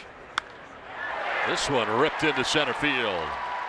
2nd hit of the night for Arenado. And the way Nolan Arenado is as an athlete, shortstop, catcher in high school, now a Gold Glove third baseman. He's such a good athlete. He could probably play anywhere. That's for sure. And just a hanging breaking ball, caught too much of the plate. I don't think that was the intent from Brian Mitchell after the pitch that he swung down in the dirt at. So 1 out single, and it brings up David Dahl. Dahl with a single in the 1st, scored a run, popped out to short in the 3rd, 1 for 2. And a liner into center for a base hit.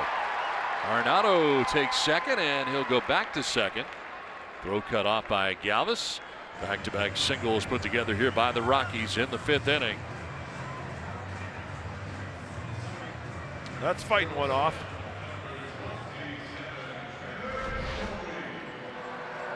Wants to bury it inside, and it just catches a little bit too much of the plate. Very, very quick to that baseball was David Dahl.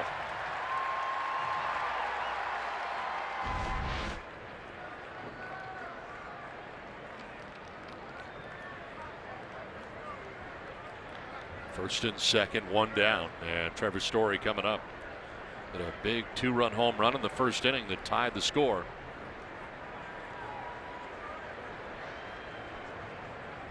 His 5th home run of the year. RBIs 13 and 14 for the Rockies shortstop.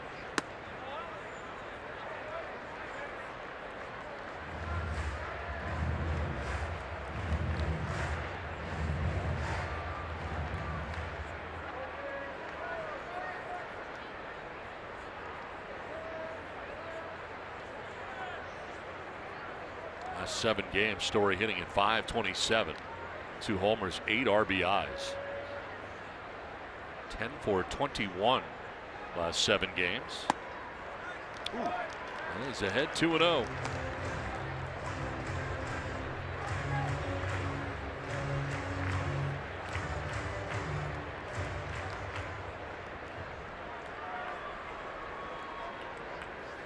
Five runs, 8 hits, no errors for the Rockies. 4 runs, 5 hits, and an error for the Padres. Arenado at second, Dahl at first, 1 down. One hopper picked by Aswahe. He'll flip to second for 1, on to first for 2. Double play. Nicely done. Pretty around the bag there, too, at second. From Aswahe to Galvis on to Hosmer. They needed that with 2 on and 1 away. The double play ball on a ball that was scorched out to Aswahe at second base. He starts it 4-6 to 3. 5-4 Rockies.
For Aswahe, but back come the Rockies, trailing 4-0, a 2-run shot for Arenado, then a 2-run shot for Trevor Story, tie the game 4-4.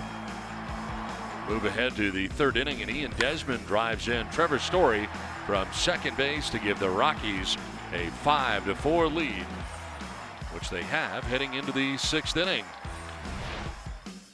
So Brian Mitchell, 5 innings, 8 hits, 5 earned runs. Well, Chad Bettis done after 5 innings. Gives up 4 earned runs and departs with a chance for a win. Aswahe with that 3-run home run, and Nolan Arenado with a good night, 2 for 3, including the home run. And it's to the 6th inning we go. Carlos Aswahe going to lead it off against the new pitcher making his major league debut, Harrison Musgrove. Still a lot of baseball left. And this left-hander, the heart's got to be pumping. And I have to be honest with you, I have never seen him throw, but I was watching him taking his warm-ups. Fastball, 4-seamer, 2-seamer, a changeup, and a curveball.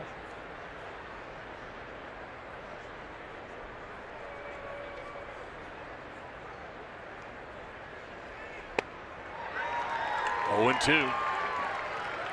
Musgrave there at 92 on the fastball.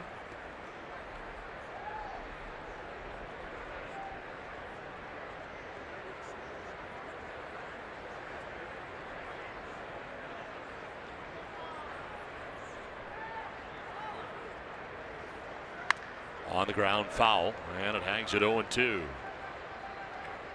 Musgrave had been pitching with Albuquerque. But spring training, big league spring training. Look at the numbers for him so far in AAA in Albuquerque. Tough pitch. Tough place to pitch, I should say. AAA Albuquerque. On the ground to first base. McMahon's got it. He'll take it himself to the bag for out number 1 here in the 6th inning. So 1 out, and that'll bring up Freddie Galvis. Musgrave, 26 years old, from Morgantown, West Virginia. It's Jed Jerko territory. 8th round pick in 2014. Had Tommy John surgery back in 2011. His major league debut. Has the first out here in the 6th inning. Now deals with Freddie Galvis.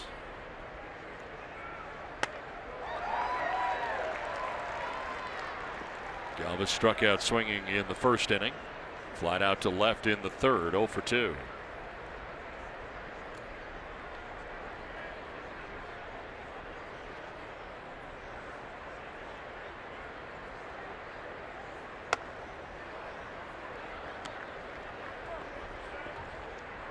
Starting games primarily in 5 minor league seasons. 78 total starts in the minors. 31 wins.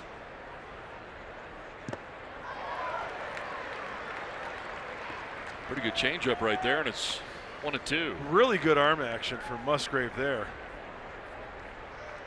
Same arm slot looked like. Bouncing it, can't get hurt down there.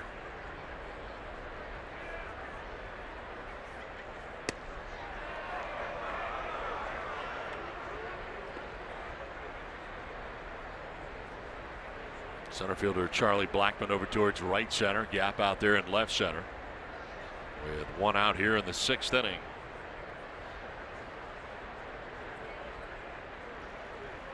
Swing and a miss. High fastball, and Galvis chased it. First strikeout in the big leagues for Harrison Musgrave.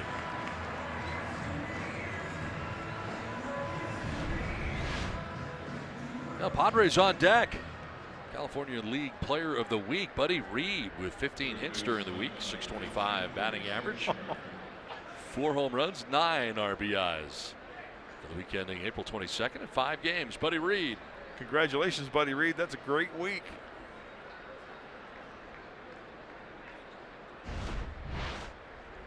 Two down in the 6th inning for Corey Spangenberg. Shows bunt, drops it down. Musgrave has got it. He's thrown to first in plenty of time. And it's a 1-2-3 6th inning in the major league debut for Musgrave. 5-4 Rockies.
couple of things here. Watch Carlos, backs up, plays the big hop, it hits so hard, right? Give him a good feed, and then Freddie Galvis, who just came from the Arthur Murray Dance Studio, does a little toe tapping over there to complete that double play. Nicely done, gentlemen. Strong up the middle. Keeps it a one-run game. They had 2 on and 1 out, and that double play ended the inning. Ian Desmond leads it off here in the bottom of the 6th inning. Got a double in the 3rd, 1 for 2. Sprays it foul down the right field line, out of play. 2 home runs tonight for the Rockies. 2-run shot for Arenado in the 1st. 2-run shot for Trevor Story also in the 1st. Wild 1st inning. 4 for the Padres, 4 for the Rockies. Grounder back to Mitchell. Nice pick. He'll run a little bit and flips it to first base for out number 1. Handles the comebacker. Let's watch the fielding position. Brian Mitchell, perfect. Glove side. Chooses to run it over there and give the underhand shovel to Eric Hosmer. Well, here comes Andy Green with 1 out in the 6th inning. And that'll be the night for Brian Mitchell. 91 pitches the total for the Padres starter. He leaves with the Rockies on top 5-4.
Fox Sports San Diego presents Padres Baseball, brought to you by your San Diego Honda dealers.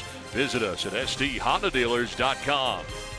By Pacific Surfliner, ride the Surfliner to your next Padres game. And by Jerome's Furniture, where Jerry's price is the lowest price every day. Now the Padres and Rockies playing here into the bottom of the 6th inning with 1 out. Ryan Mitchell's night is over as Robbie Erlin takes over. So does the wind here tonight. Limiting opponents to a 232 clip for Robbie Erlin. That's over 14 1/3. It's a good way to start. Righty's just hitting 194 off the left-hander. Coming in here to face Ryan McMahon, who has walked and grounded out to second base.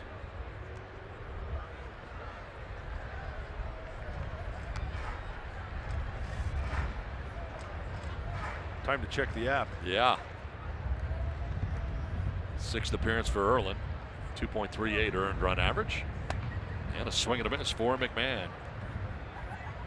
Rain starting in 32 minutes. What happened in 3 hours? I know. What is going on? That's a good call. Hey, you can't control the weather. Strike 3 call, and McMahon strikes out. 2 down here in the 6th inning. Nice job by Robbie Erlin. Getting ahead. Freeze fastball outside corner.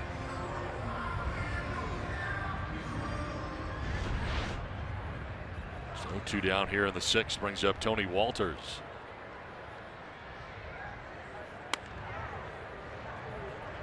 Oh for 2. He's flat out to center and grounded out to second base. It's a 5-4 Rockies lead here in the home half of the 6th inning.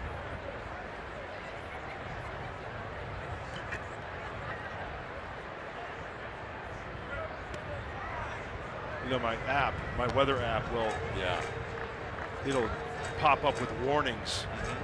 And it said in effect from now until next half hour, hair hat warning. Extra glue if necessary if you're leaving the house. So watch your hair hat. Foul back the screen, still 0-2.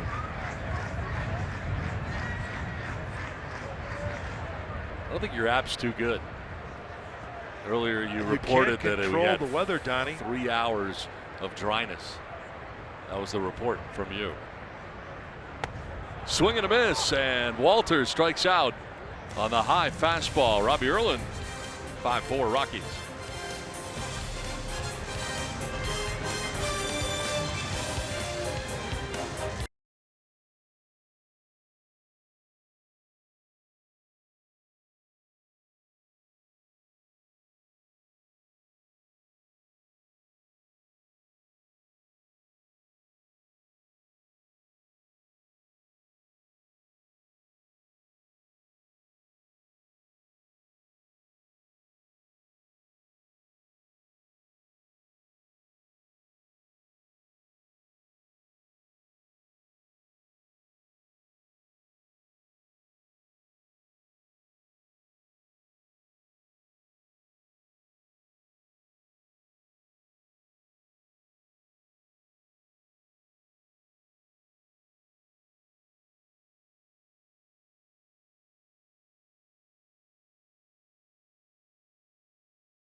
To describe how excited I am for it. It's what I've been waiting for my whole life, and it's a dream come true. I'm just excited to be here and excited to get a chance to show them that I belong here and that I can get hitters out at this level and just dominate the game. And hopefully it all comes out the right way tomorrow. That is 23-year-old left-hander Eric Lauer, who will be making his major league debut here tomorrow at Coors Field. He's got a nice person to follow in the footsteps of, as his throwing partner Joey Lucchesi did the same thing here a few starts ago. Everything went well for Lucchesi, and you can see that Lauer's very calm. He's under control, often described as a guy with a very slow heart rate, low heart rate. He doesn't get flustered very easily. He's very excited about making that debut tomorrow, guys. The #1 draft pick in 2015, and already up here in the big leagues helping out the big league club. Guys, back over to you. All right, Scan, thanks very much. Yeah, 25th overall. And looking forward to his major league debut. He's a big kid, 6'3", 227. That's a keeper. And tomorrow night we will see him.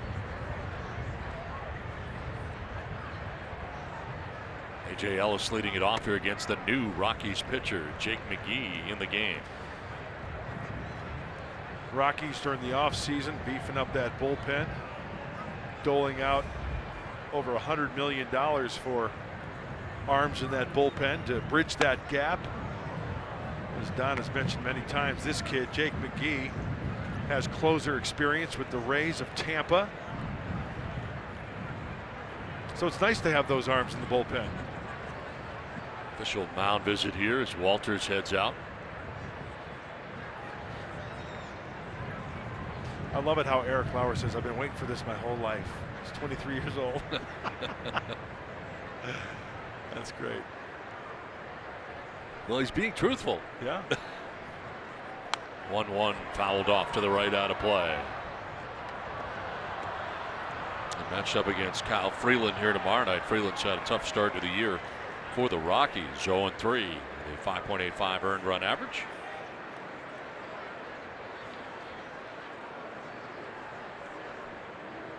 Rockies on top tonight, 5-4. As the Padres come to bat in the visiting half of the 7th inning. That's strike 3. 1 down.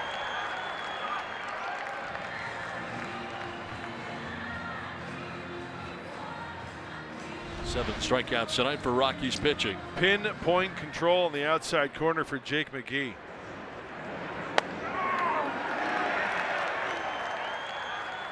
Tom Hallion with the called third. What do you call that? I don't know how he doesn't hurt his back. That's a good call. 1 out here in the 7th. Matt Caesar pinch hitting.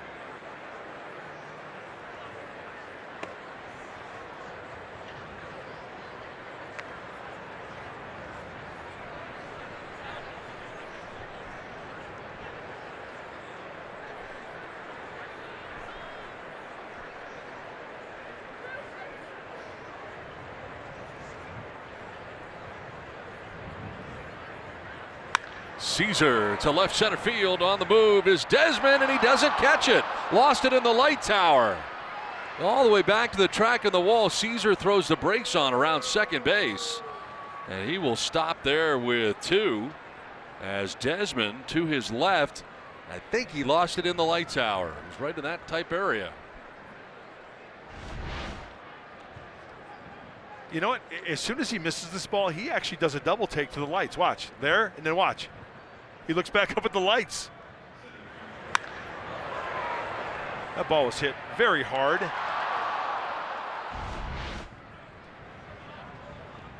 It is a double for Caesar. Top of the order, Franchy Cordero now coming up, tying run in scoring position. Cordero 0 for 3.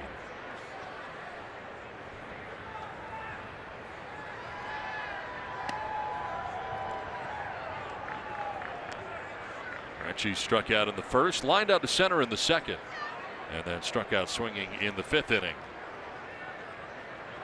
Padres 3 for 5 with runners in scoring position in the game.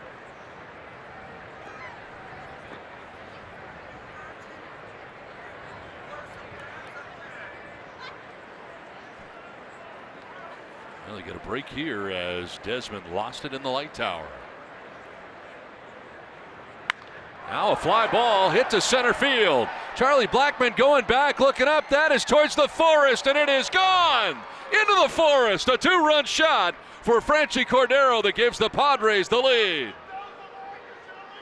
His 4th home run of the year, and the Padres take the 6-5 lead.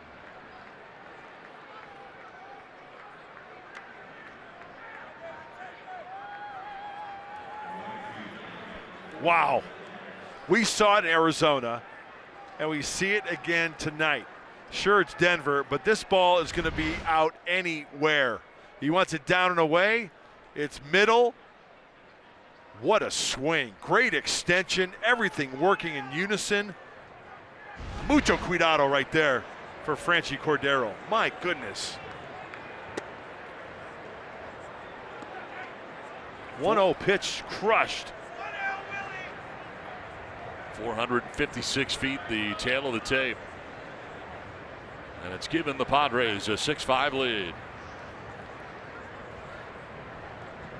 Will Myers now trying to add on. Will ground 1 foul.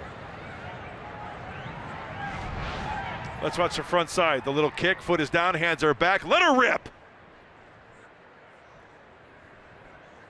That's some kind of strong.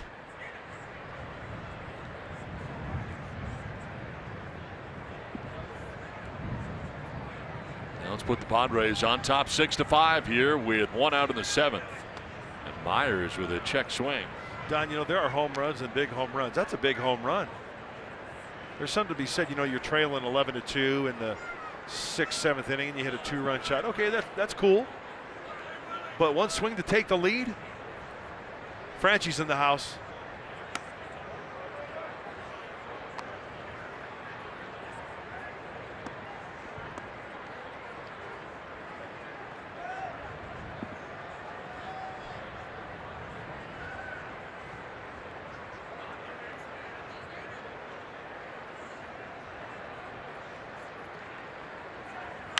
Myers grounds 1 through the left side into left field, a base hit. Second hit of the night for Myers. Padres looking to add on down, obtain some insurance. They sit for Myers with one down. Third straight hit off McGee.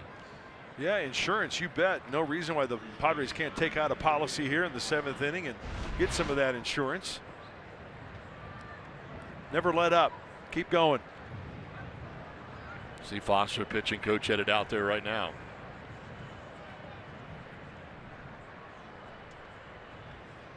He struck out Ellis to begin the inning, but the pinch hit double by Caesar. The home run by Cordero, now a single by Myers.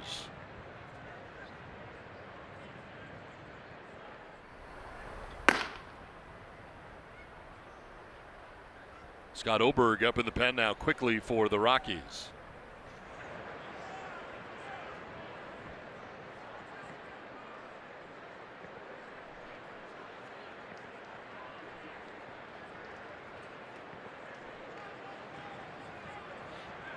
Bettis had been the pitcher of record through 5 innings, but bullpen not helping him out tonight. Rockies pitching when allowing 4 runs or fewer, 11-1. 5+, they are just 1-10. That's an unbelievable stat. Padres have a 6-5 lead here with 1 down in the 7th. Eric Hosmer the batter. Rockies double play depth.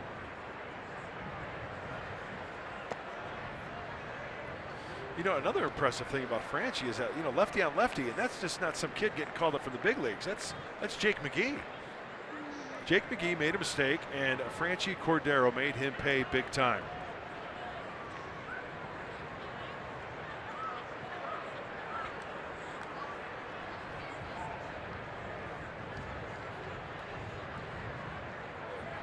Throw to first, and back to the bag is Myers. Held on over there by Ryan McMahon.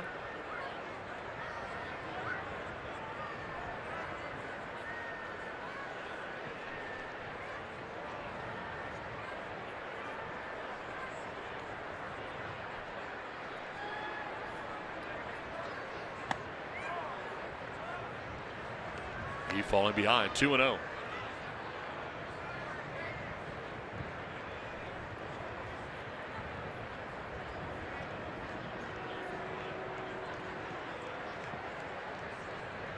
Chad Bettis started the game with the first 5, giving up 4 runs.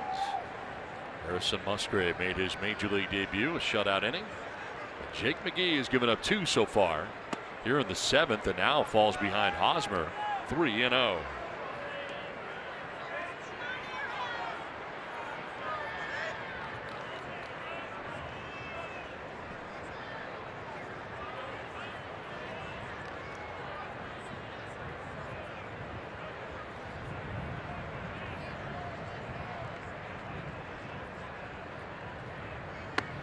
Outside, ball 4, and Hosmer down to first base.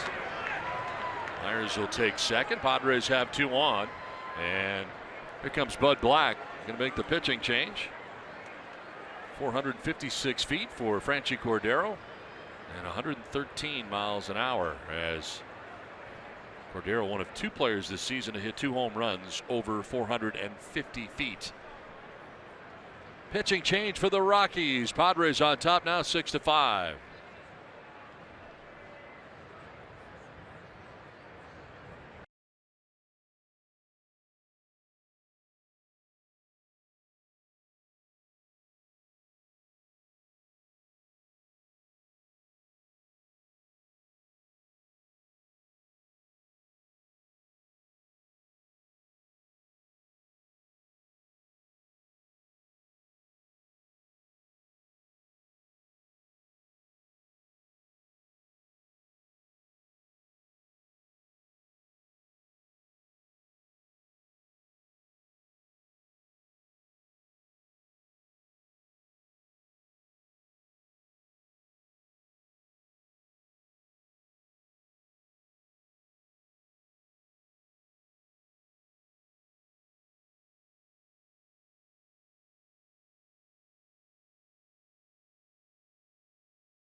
Download the app to your mobile device and select Fox Sports San Diego.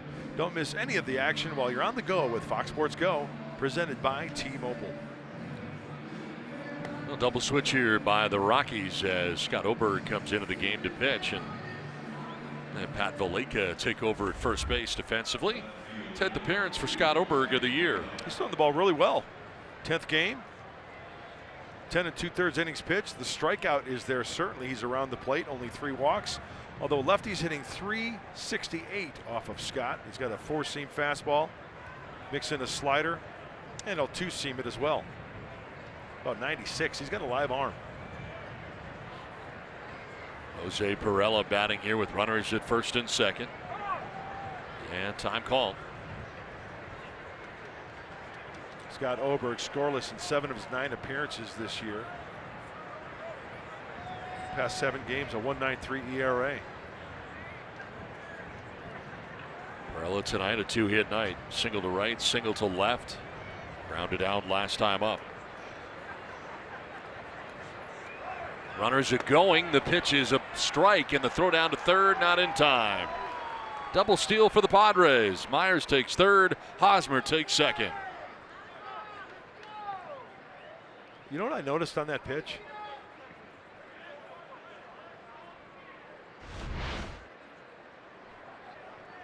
I think Walters got crossed up here. Watch him. He's anticipating the boy. What an adjustment! Did you see that? Yeah. That's amazing. The concentration to catch that ball and then throw it. Nice short hop stop by Arenado. Well, the double steal here for the Padres. Everybody in now. All the way around in the infield for the Rockies. Pitch was a strike to Perella. First steals of the year for both Myers and Hosmer. Chance here to add on in the 7th inning. Oberg backs off, and now Walters headed out to talk to Oberg.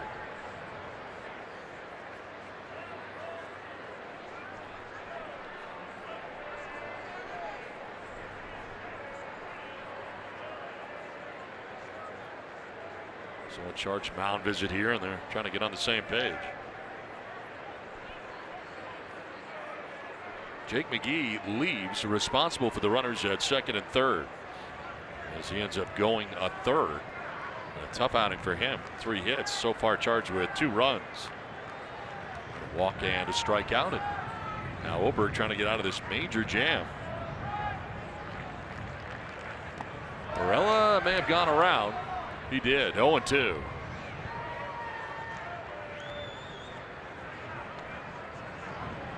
That's why at third base you have to have a good secondary lead. That breaking ball in the dirt gets away from Walters. Good chance that Will Myers could score.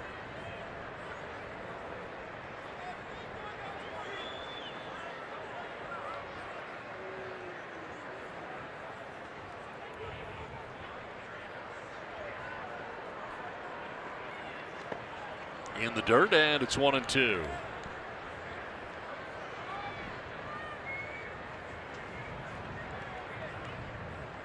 Now, as a runner at third base, I'm always sprinting back to the bag because you never know if that third baseman is going to sneak behind the runner, a snap throw, to try to get an out. And remember, there's only 1 out. If you can get an out on the bases without having to throw to a hitter, that's a bonus. Down low again, evens at 2-2. Well, Walters is doing a fine job. The last 2 pitches been in the dirt. The Padres with runners in scoring position tonight, 4 for 6. 2 home runs, 6 RBIs. With runners in scoring position. Suaje and Cordero on the home runs. Big pitch coming up here, 2-2. Runners at second and third, and Perella backs out.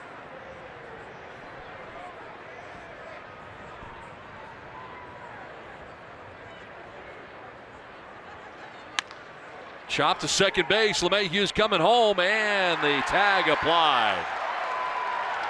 The bat was in the way as Myers tried to slide his way in. He is out number 2, and that out comes at the plate. contact play. As soon as contact is made, watch Will Myers. Got to go. He's got to force the infielder to make a good throw. He comes up short.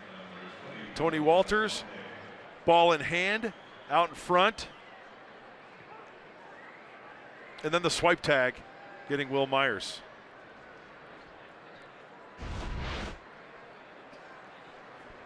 So first and third now with 2 down. And it brings up Carlos Asuaje.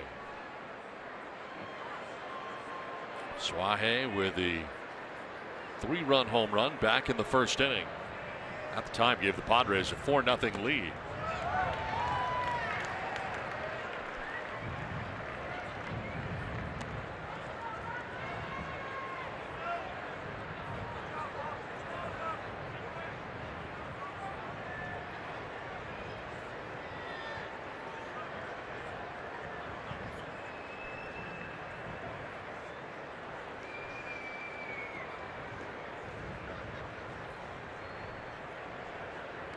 Swing and a miss, 0-2.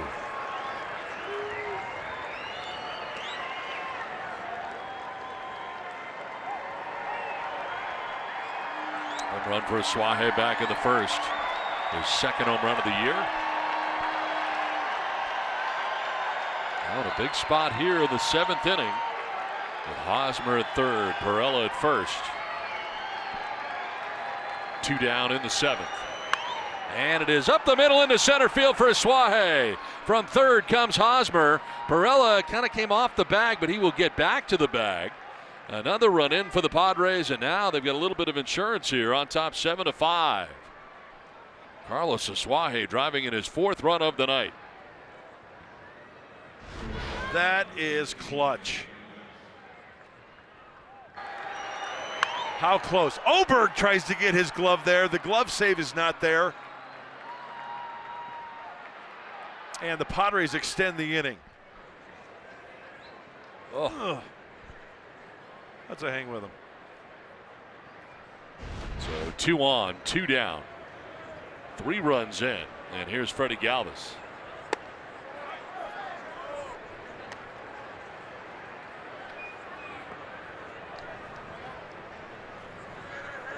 Galvis struck out in the first, flat out to left in the third, struck out in the 6th inning.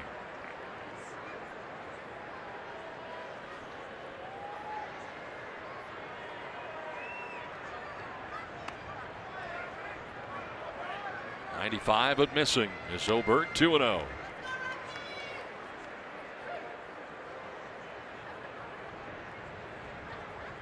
Rockies losing yesterday to the Cubs. Coming back from a 4-run deficit to tie it up tonight, and take the lead for that matter. But now the Padres have a 2-run lead. 3-0.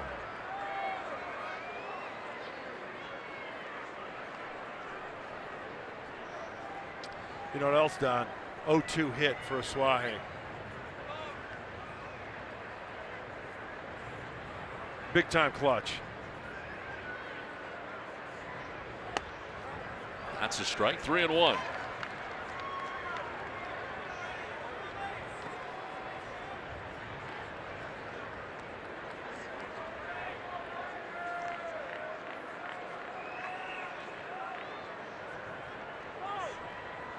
Time call.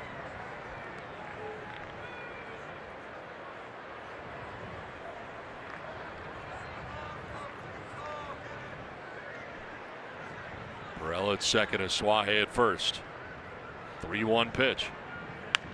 Line foul, and it's a full count now.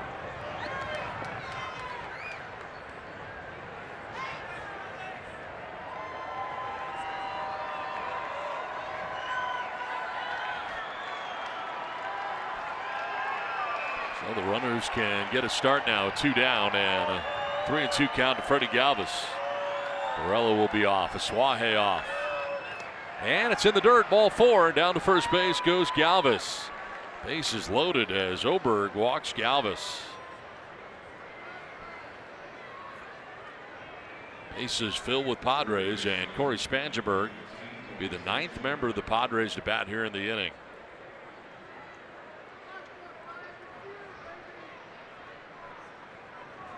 Spangenberg 0 for 3. He's lined out to left, grounded out to second, and grounded back to the mound. 455 with the bases loaded in his career. And a swing and a miss for strike one. Now 95 mile-an-hour fastball for Oberg.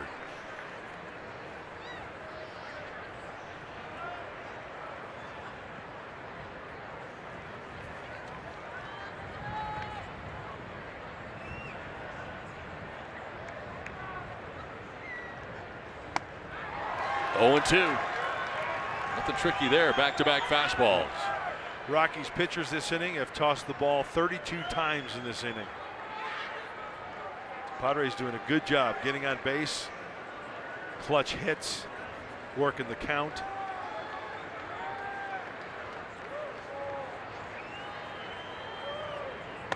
Spangenberg may have gone. They checked. No, he did not. Third base umpire Dan Bellino says he didn't go.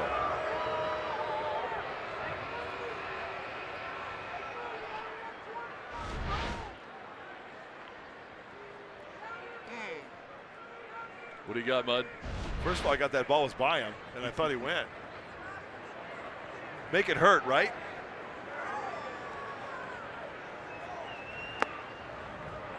Evens up now at 2 and 2. I'll tell you what, if the Colorado Avalanche are looking for a goalie, Tony Walters? Oh, Tony Walters has done a yeoman's job behind home plate this inning. Runners on third, balls in the dirt, picking them, keeping them in front of him. He's doing a fine job there behind home plate. Spangenberg flips it to right, and it gets in. From third base comes Perella. Asuaje behind him. 2 more Padres runs, and the Padres take a 9-5 lead. Corey Spangenberg with a 2-run single to right field.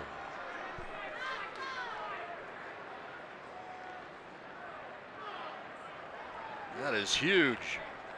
And the battle continues for the Friars here in Colorado. Fighting this one off. 2 strikes. Just out of the reach of DJ LeMahieu. 2 outs. Running on the crack of the bat. And the Padres adding on.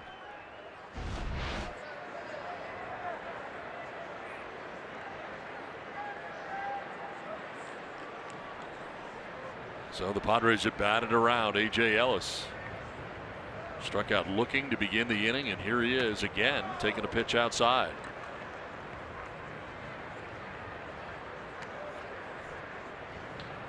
We've had this discussion before. I'm on Team 10 batting around.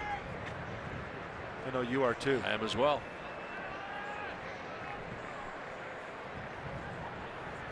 I need to see a guy twice in an inning to bat around.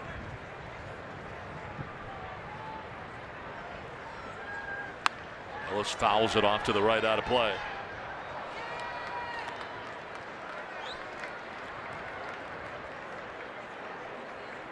It's been a 5-run top of the 7th inning for San Diego.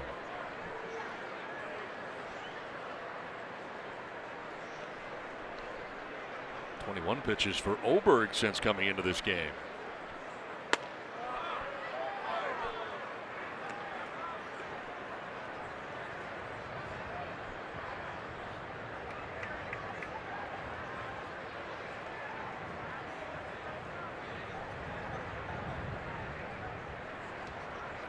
'40th pitch of the inning coming up here for Rockies pitching.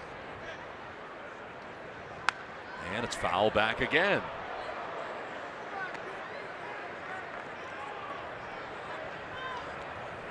Frenchie Cordero with a 2-run home run in this inning. Part of this 5-run 7th inning. You got the dugout heaters working. Keeping the hands warm.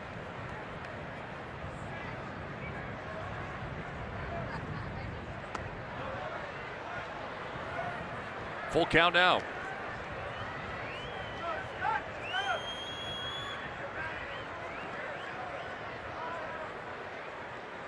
So Galvis at second, Spangenberg at first can get a start. There they go. And Ellis will take ball 4 to load the bases. Second walk allowed by Oberg since coming into this game.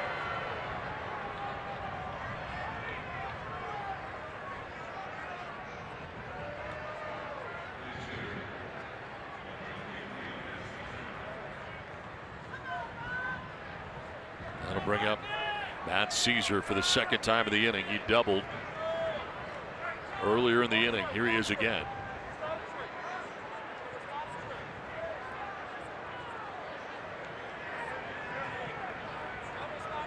Now Foster headed out there.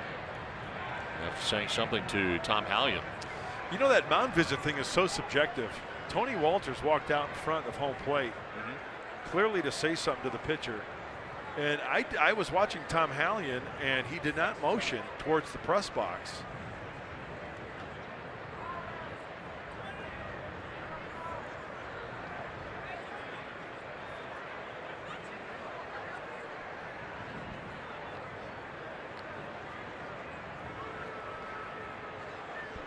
Well, if you go by this, the Rockies have only one visit remaining. Interesting. We've not seen it get that close before so far this year.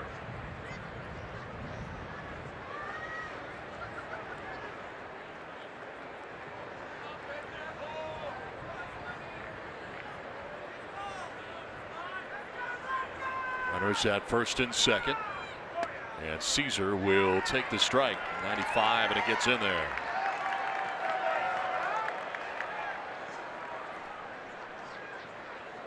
Now they're saying they have no mound visits remaining.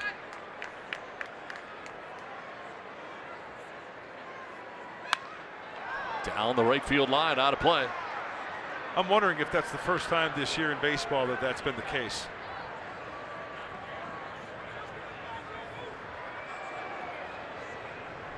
Caesar, a .381 hitter with the bases loaded.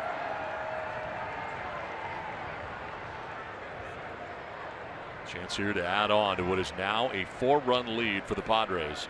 Still batting in the top of the 7th.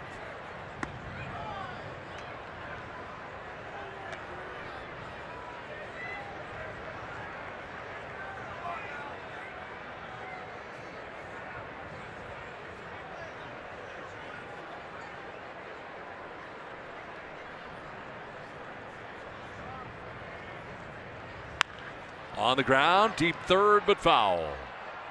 Good bid there and a good attempt by Arenado, but a foul ball. 30th pitch coming up here for Oberg. In relief in this inning of Jake McGee.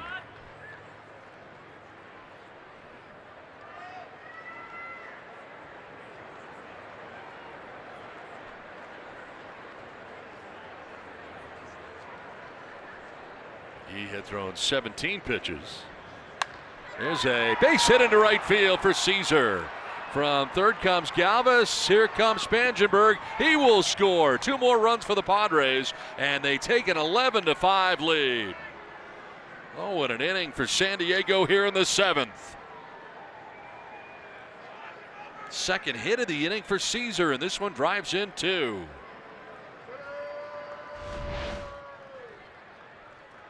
You know, the Padre hitters are just doing a fine job. Getting jammed, sure, but getting the hands through, fighting it off, finding the holes, and adding on big time.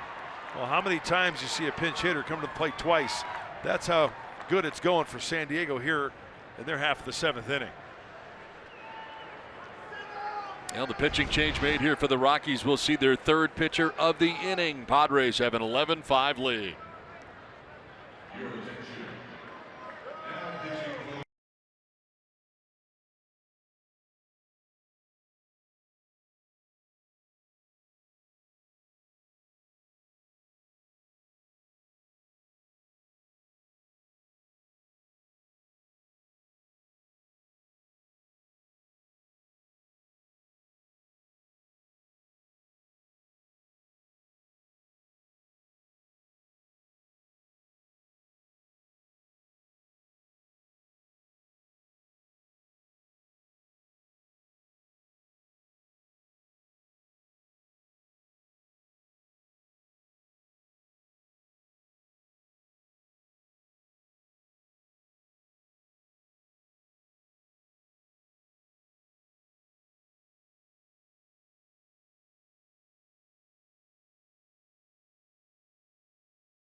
Still batting here in the 7th inning with 2 outs, and Antonio Senzatella comes into the game now for the Rockies, their 3rd pitcher of this inning.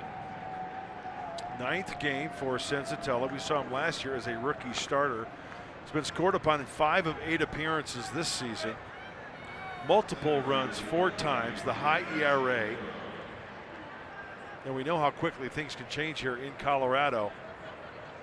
Well, the Padres, though, have been doing a great job hitting the ball, fighting off some good pitches, and hitting them a long way as well.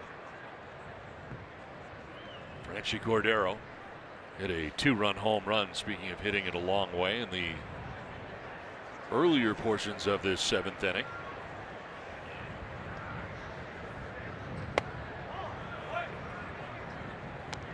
Into the woods over the 4:15 marker in center field.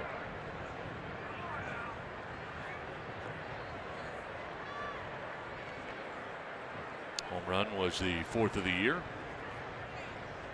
for Franchy Cordero. Pops it up, foul and out of play, off to the left. Earlier this year, he had homered off Senzatella, so he's already got 1 against him.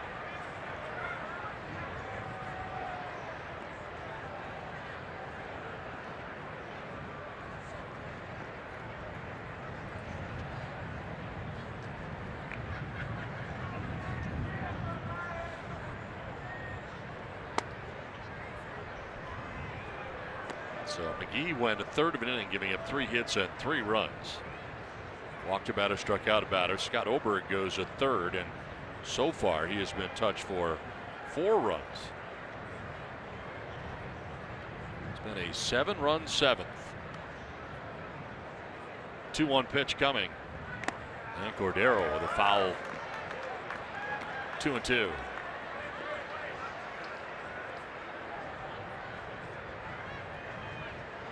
He threw 17 pitches, then Oberg 30. Senzatella's thrown 451 total pitches. For Rockies pitching in the 7th inning. It's not over yet. Up the middle, and coming from shortstop is Story. His throw is going to be late, and beating it out is Cordero. Bases loaded again.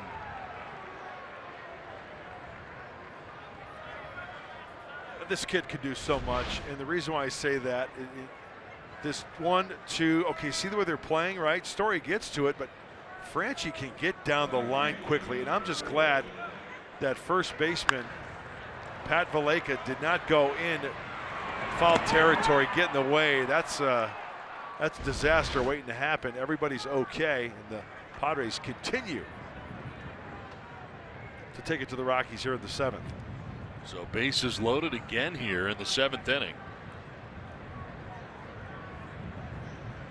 13th batter of the inning is Will Myers, who singled earlier in the inning. Takes strike 1. That wind is whipping down on that field.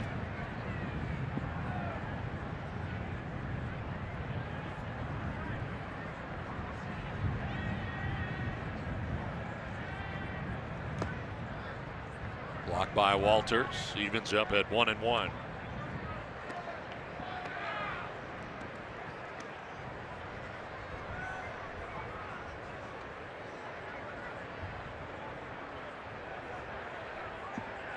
A 7-run 7th to this point for the Padres. On top, 11-5. They trailed when this inning began.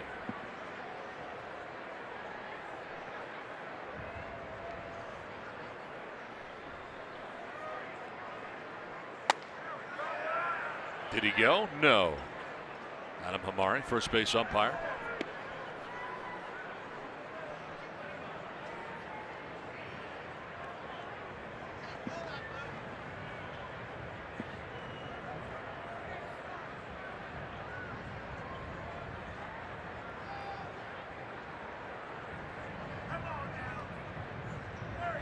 Myers lines it to left field, and that's going to get in. From third base comes Ellis. Caesar will score behind him. Cordero stops at third as Myers drives in 2 more, and the Padres take a 13-5 lead. Second hit of the inning for Will Myers, 3rd of the night.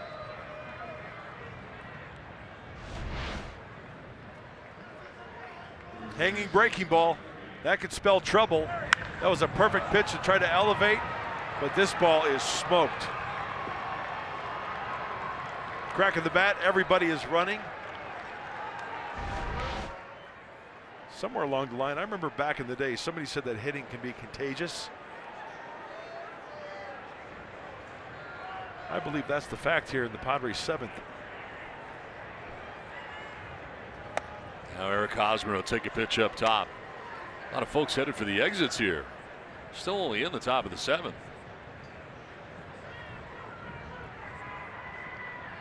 But the Padres have had quite an inning. 9-run 7th inning. Not over yet as Hosmer checks his swing. Didn't go. I thought I heard the PA announcer say something to the effect that Don Orsillo's signing autographs on the concourse level. Everybody's heading that way. Yeah. Hey, the Friars are still here.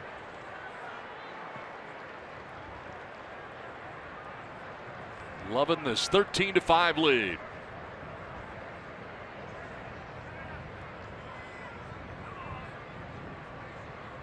Sensatel has been charged with 2 runs since coming into this game, and Hosmer will take ball 3.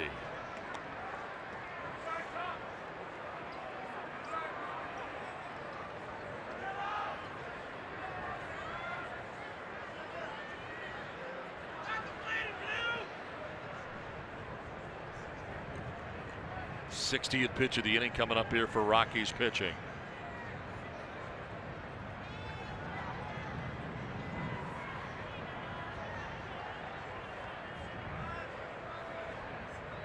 Padres leading it 13-5, and Hosmer, see if he gets green light here, 3-0.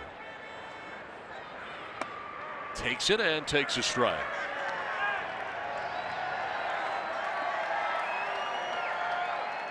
You know, I know the score is 13-5, but those are 2 huge runs out there. You would agree, right, Don?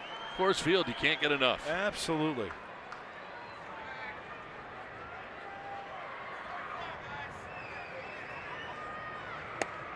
Ball 4, and he walks him. Hosmer down to first base. 4th time Hosmer has walked in this game. 2nd time in the inning.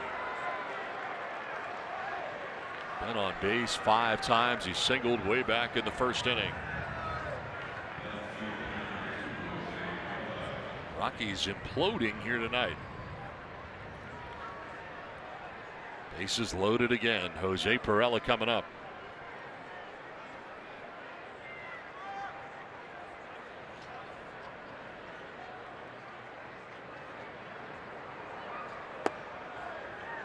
Four walks tonight for Hosmer.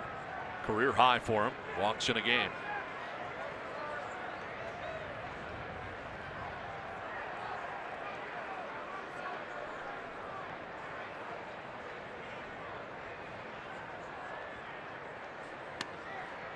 Two and 0. Sensatella's been behind a lot. Boy, the body language tells it all, doesn't it? Flipping the ball up in the air, walking behind home plate. Or I'm sorry, the pitcher's mound. Can't find home plate. That would be something if he did take a stroll behind home plate. That drops in there for a strike. 2-1.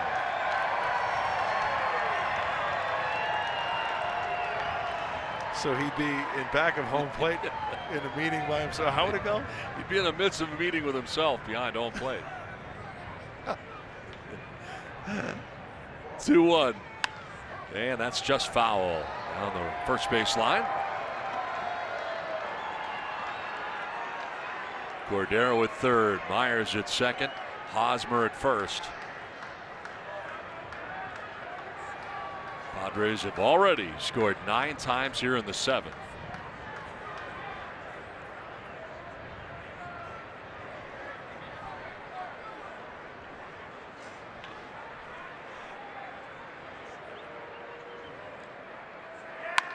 On the ground towards second base, LeMahieu will flip to second for the out that finally ends the inning. A 9-run 7th inning for the Padres. And it started on a 2-run home run for Franchy Cordero.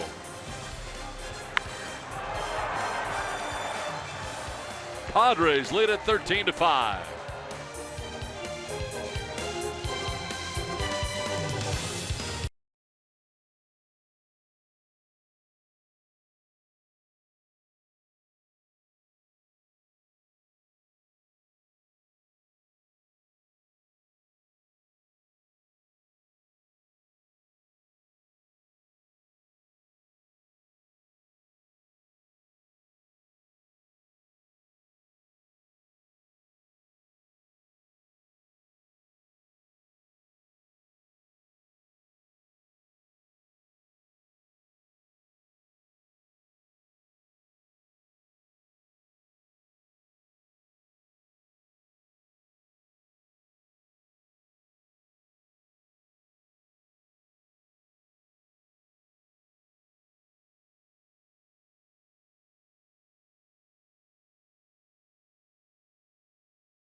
At the bottom of the 7th inning.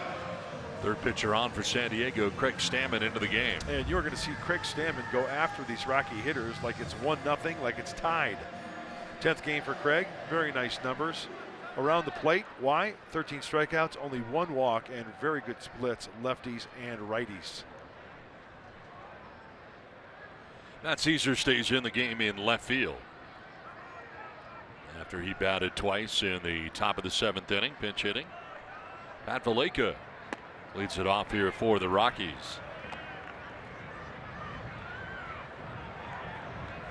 Part of a double switch coming into the game at first base. It's at 0-79.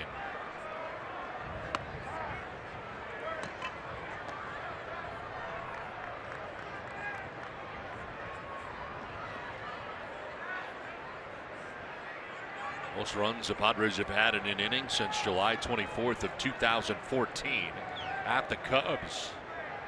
This one fouled back to the screen. It's been a while. I get choked up just thinking about it. That also was a 9-run inning for the Padres. Wow.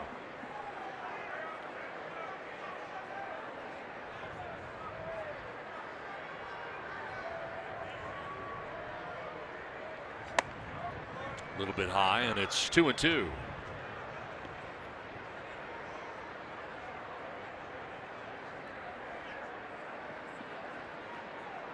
Two home runs in the last week for Cordero. 456 feet tonight, 489 feet in Arizona. There's a base hit back up the middle into center field. Single starts the bottom of the 7th inning.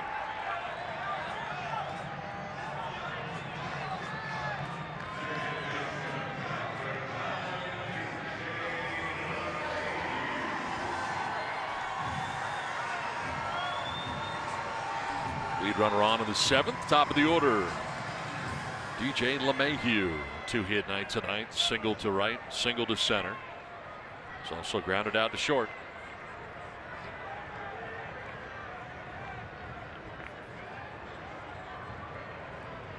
Eight hits in that inning for the Padres, too.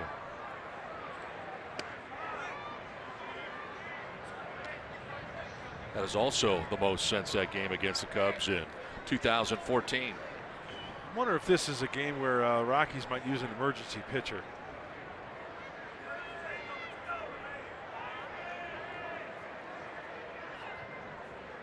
I mean, not right now, but let's say it gets to the 9th and Padres add on.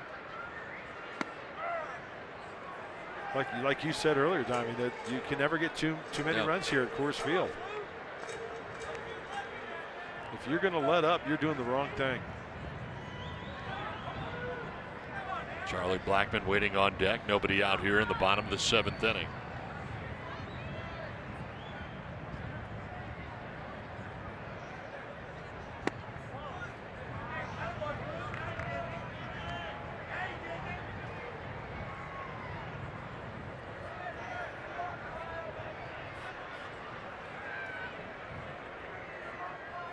Robbie Erlin went 2/3 of an inning, struck out to both hitters he faced in McMahon and Walters.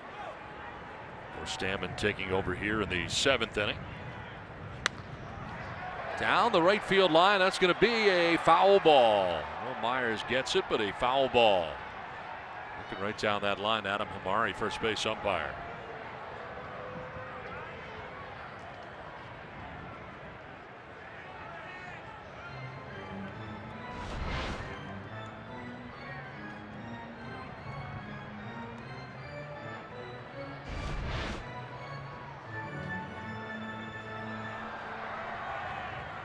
There's the shift. LeMahieu, I mean, up the gut there.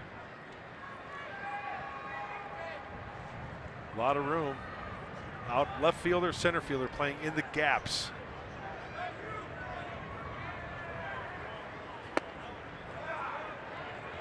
Two and two. Single by Vallecas starts this bottom of the 7th inning. Now LeMahieu battling. Temperature has dropped here quite a bit as the night has gone on.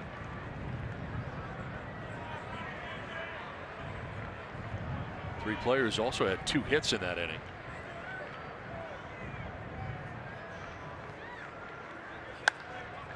Fouled off down the right field line, out of play. What's your weather app got as a temp right now? 55 degrees, wind at 22 miles an hour. Feels colder than that, but I guess not. Look at that. There it is. Look at my app's right on. You owe my app an apology. No, that thing stinks. You've called for rain 3 times tonight. Yeah, but you know, the weather here in Denver shifts from minute to minute. 2-2 will miss. Dry the next 3 hours. Yeah, okay. It said that before. And then we had a rain shower that lasted about half an hour. There's rain all over us based on your radar. Yeah, we're good. Oh, yeah.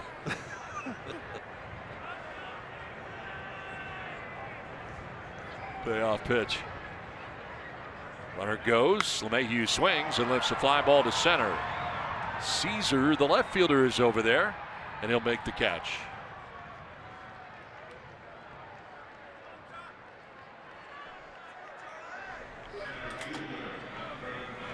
Arco, quality top-tier gas for less. 1 out, 1 on, and Charlie Blackmon coming up.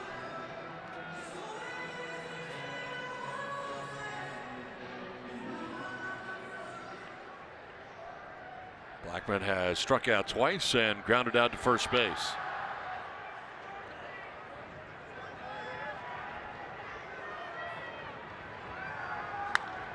Line down the left field line, foul.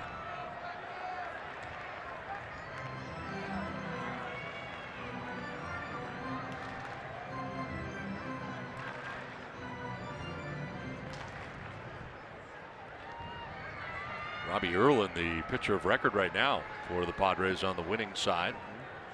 And those final 2 outs of the 6th inning before the Padres scored 9 times in the top of the 7th. Stammen on now and ready with an 0-1. On the ground towards shortstop, Galvis will go to second base, and out at second base on a relatively close play, as it turned out, was Vallecas. 2 down. Blackmon reaches it first on the fielder's choice. So 2 down now, and we'll bring up Nolan Arenado and see how close this was. 2-hand flip. Get it there. Force play. Suaje there in time. This will give us a good look because you really couldn't tell from the other angle. That's close. It's pretty close. Could you tell from that one? That one was a little better than the first angle we saw.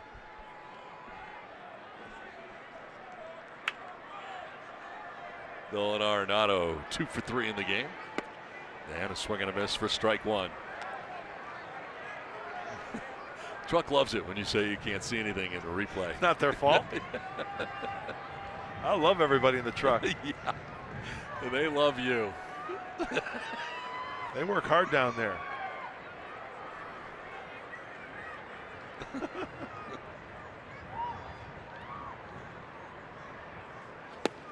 Outside 1-1. There's a lot going on down there. There is a very busy place. A lot of people. A lot of responsibilities. Like getting on the air on time. That's awesome.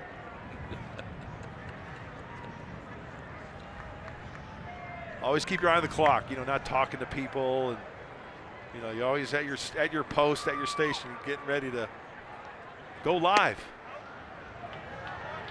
This is for ball 2.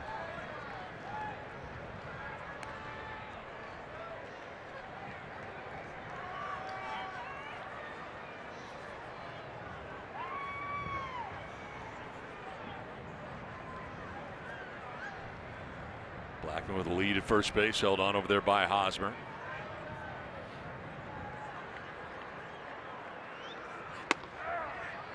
On the corner, 2-2.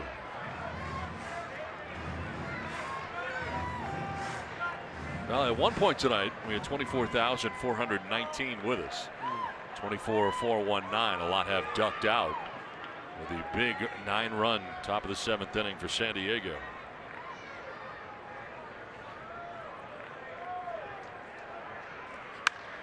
To right field, and Myers going back will make the catch shy of the warning track that ends the 7th inning. Head to the 8th, 13-5 San Diego.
Field, Antonio Senzatella back out on the mound again with the Padres on top 13-5. And Carlos Asuaje to lead it off. 2-hit night, the 3-run home run in the first. An RBI single in the 7th inning. He's driven in 4 runs tonight. And he leads it off here in the 8th inning. The shift on Asuaje on the right side of the infield.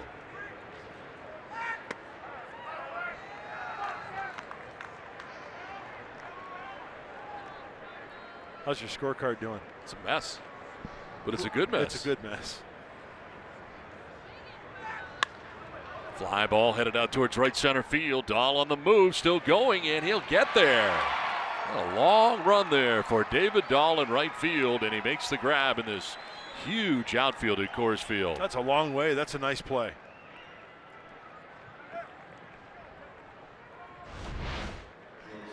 Look where he's playing. Okay, he's got to go. First step. Now he's going back just a little bit and then breaks it down. That takes tremendous concentration. One down here in the 8th. Freddie Galvis will take strike one. Now, the question I ask you, my friend, who did you have and pick the stick tonight?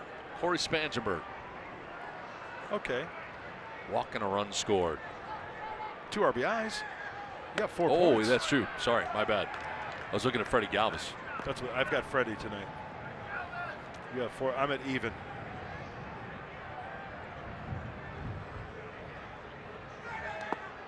Bounces in, blocked there by Walters.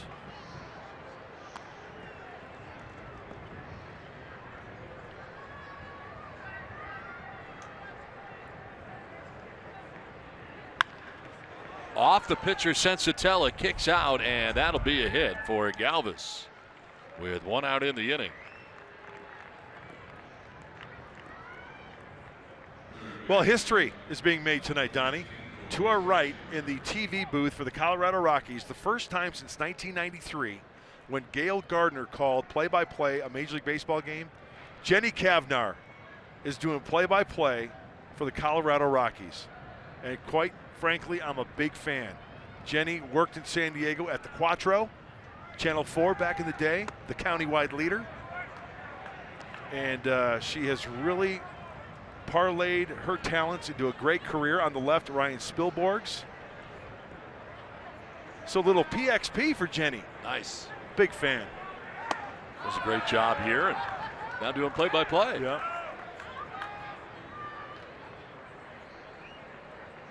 She was so nervous. Spangenberg tonight 1 for 4, driving in 2.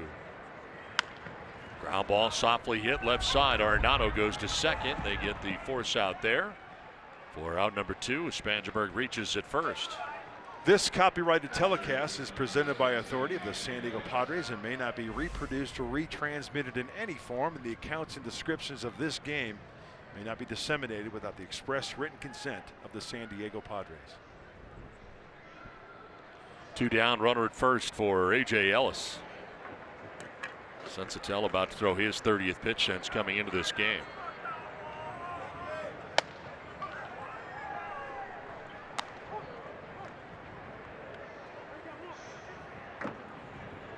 A.J. walked and scored in the 7th inning.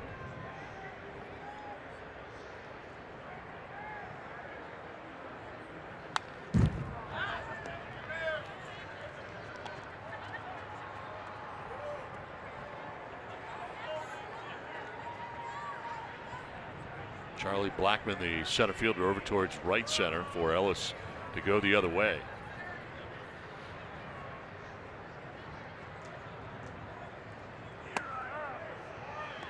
Strike called, 1-2.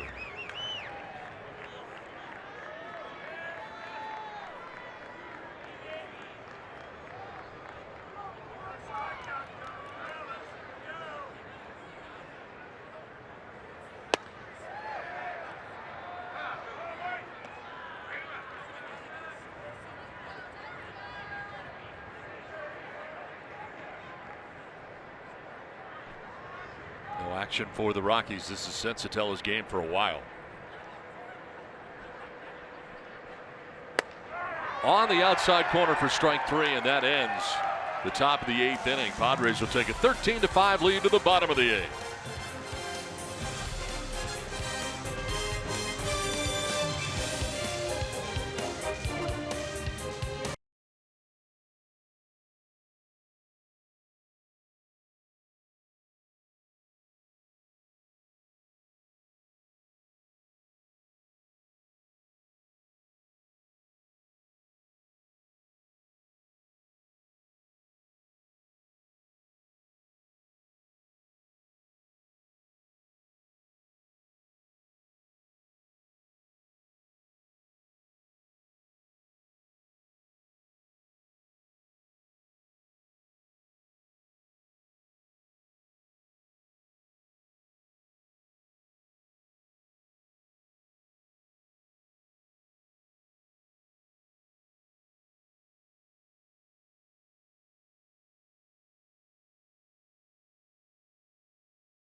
The bottom of the 8th inning. Let's revisit our keys to the game, brought to you by your San Diego Honda dealers. I wonder if I scored tonight. I forgot about what the keys were. Well, be better than Bettis. Padres 4 hits, 4 runs scored in the first inning. And then the second one, Mitchell scales greater heights. 5 1/3, 8 hits, 5 earned runs, 2 walks, 2 strikeouts. The damage came in the first inning, 4 runs. He gave up a run in the third before he turned it over to the bullpen and Robbie Erlin.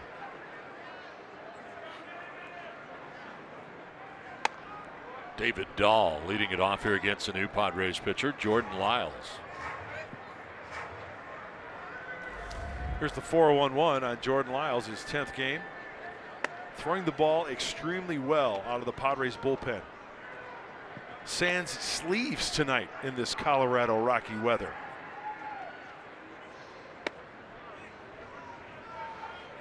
Now, would you go sleeveless showing off the guns? If I was pitching, probably.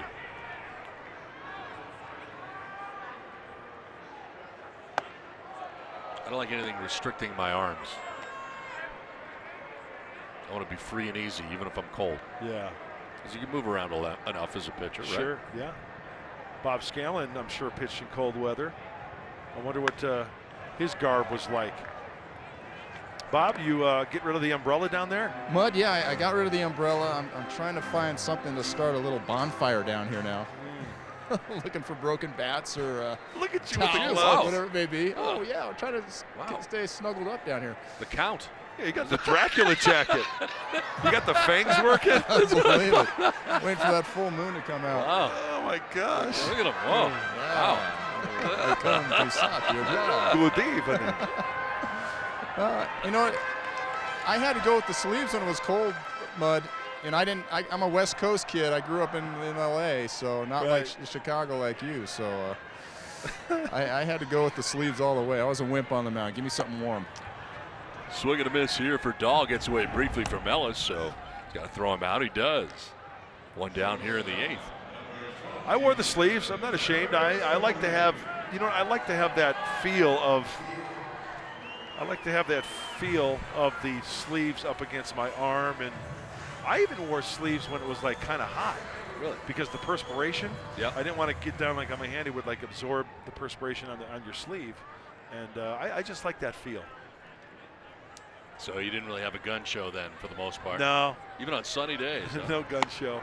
In Phoenix, when it got really hot, in the PCL days. Yeah. Maybe a day game, I just wear a T-shirt underneath. Well, Trevor Story batting for the 4th time in this game. Hit a 2-run home run back in the first inning. I hope nobody down by Bob Scanlon has any garlic around their neck or anything like that. Yeah. I'm waiting for somebody to sneak up behind me with a wooden stake or a. What time is sunrise tomorrow? I don't know, but I'll be in my crypt before then. Don't worry. Look out. This one to the backstop.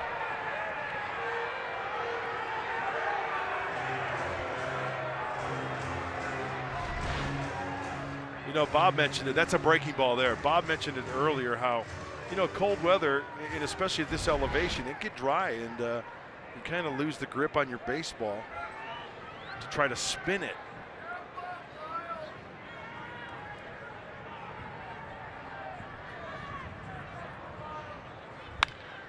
Line to left, incoming is Caesar, and he'll make the catch for out number 2. Solid contact, but right in the neighborhood of Matt Caesar coming in, 2 down.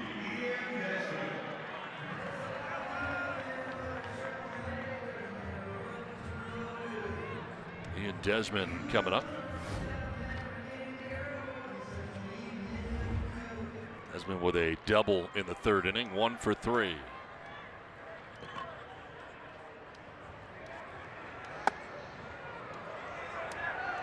Lyles, of course, pitching here with the Rockies. Former Rocky.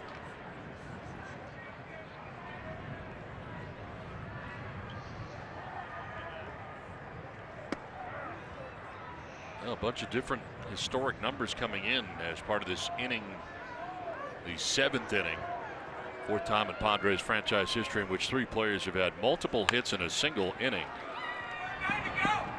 Down to 3rd, and Spangenberg throws out Desmond and ends the 8th. 13-5 Padres.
At the 7th inning, Franchi Cordero with a 2-run shot.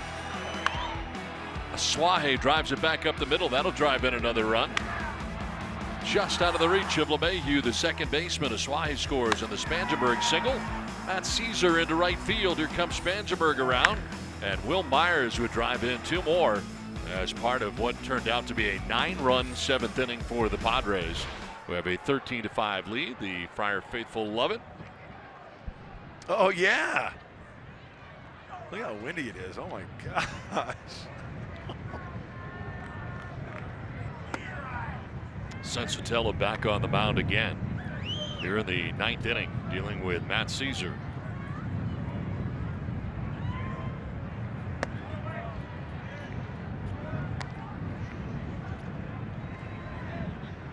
Caesar became the 5th Padre in club history as a pinch hitter to have 2 hits in an inning. That's pretty cool. Think about it. Last time a Padre who pinch hit got 2 in a single inning was Alexei Amarista back in 2015. 2 versus St. Louis. This one fouled off down the right field line for Elias.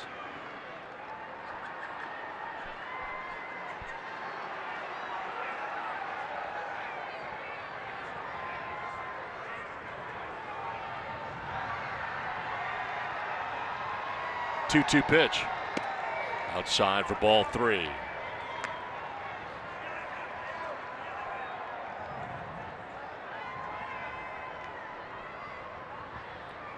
Caesar, Cordero, and Myers anticipated here in the 9th inning.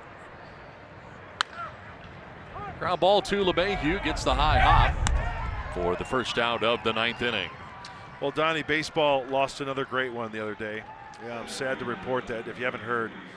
Davey Nelson of the Milwaukee Brewers. He was a player, he was a coach, he was an all-star in 1973 with the Texas Rangers, played with Cleveland, Washington, Texas, Kansas City, did pre and post for the Milwaukee Brewers for many, many years. Just a sweet man, a great soul.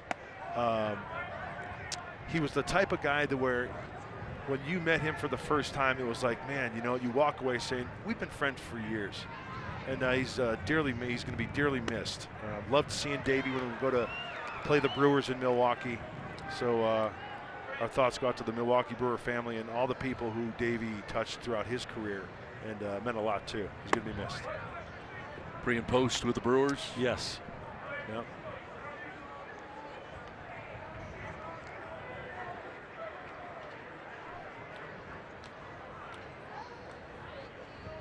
One out here in the 9th inning, Franchi Cordero. 2-2.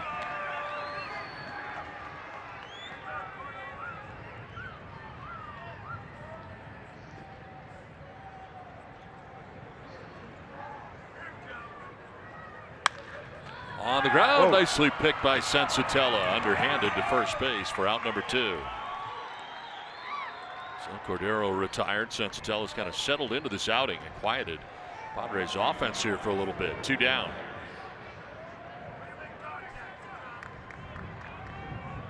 I'll bring up Will Myers. 3-hit night tonight for Will. 2 doubles and a single. You know, Donnie, just to button up what we were talking about, this game of baseball, you know, we've been so fortunate to be in this game for a long, long time. The one thing that I very value is the friendships you make. Sure. I mean, you go back, I mean, your minor league days and guys that made it to the big leagues, but coaches, players, broadcasters, that's something, man, you treasure forever. You know, and the impact that people have in your lives and your career in this game of baseball. It's very nice. It's very cool, very lucky.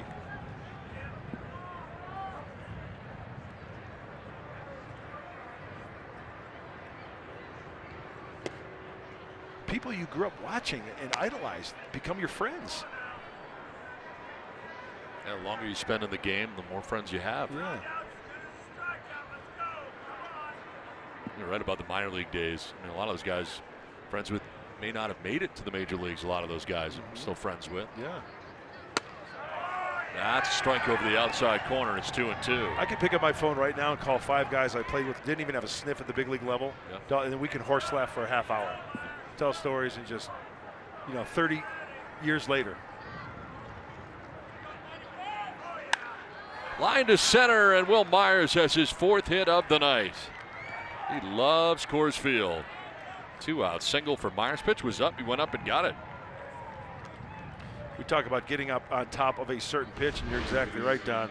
Let's see where this one is. Yes, sir.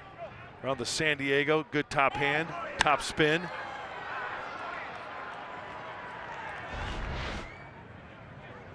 So Myers at first for Eric Hosmer with 2 outs here in the 9th inning.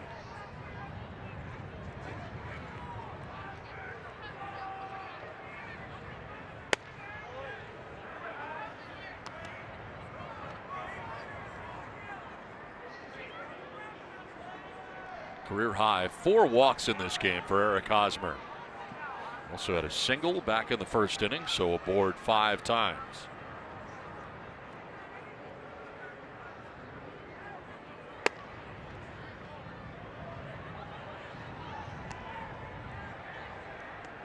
This is exactly what the Padres needed tonight. After some tough offensive outputs coming here to Coors Field, 13 runs, 15 hits.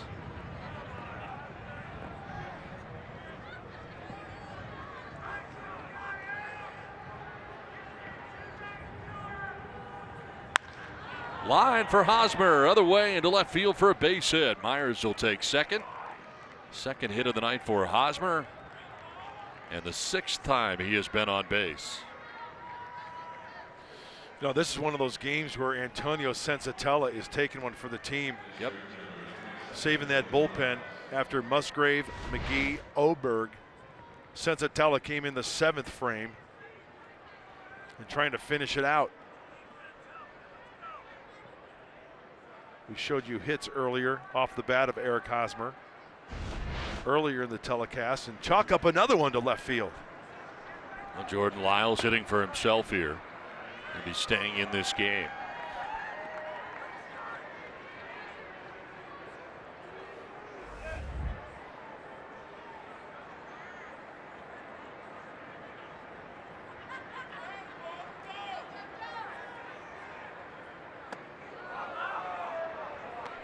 Breaking ball had him ducking for cover.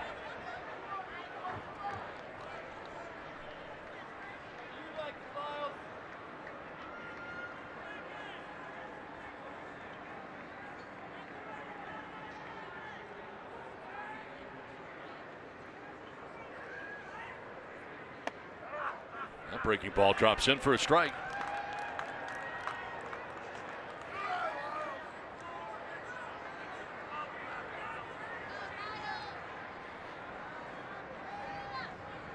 Center fielder Charlie Blackmon over towards right center. Lyles will take strike 3 that ends the top of the 9th inning. We head to the bottom of the 9th. Padres have a 13-5 lead.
2016 by the Padres out of Kent State University. And tomorrow night, he'll be here at Coors Field to make the start in Game 2 of the series. Can't wait for that. Saw him in spring training and looking forward to seeing him in a big league game tomorrow night. That's going to be fun. Can't wait to see him. And I'm guessing he's hoping, hey guys, can you parlay some of these runs tonight for tomorrow? Now Padres Live will get you started at 5 p.m.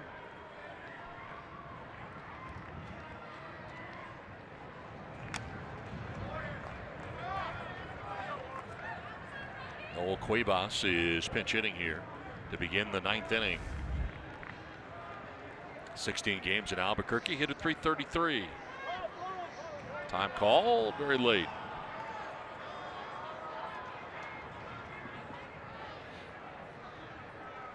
Cuevas leading it off.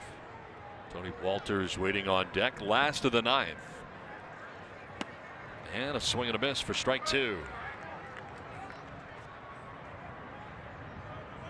Recalled from AAA prior to yesterday's game. He's 0 for 3 in his major league debut here yesterday. That was against the Cubs.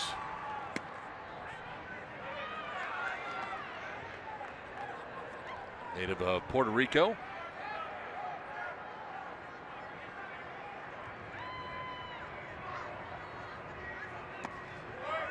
Two and two.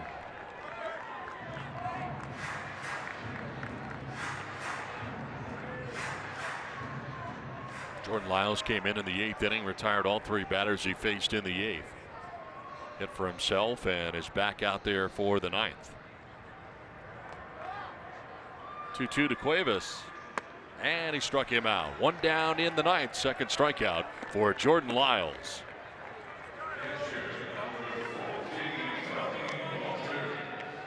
So 1 down, and it brings up Tony Walters.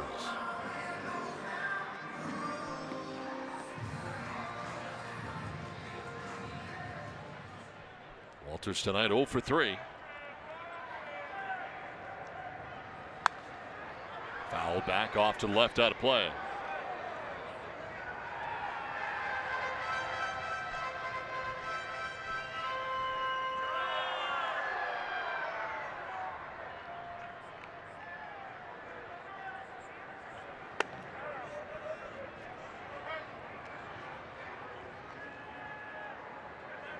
Lyles coming in and throwing strikes.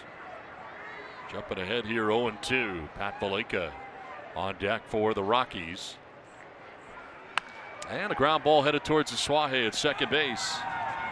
2 down in the 9th inning. 5 in a row retired by Jordan Lyles. And that'll bring up Valleca.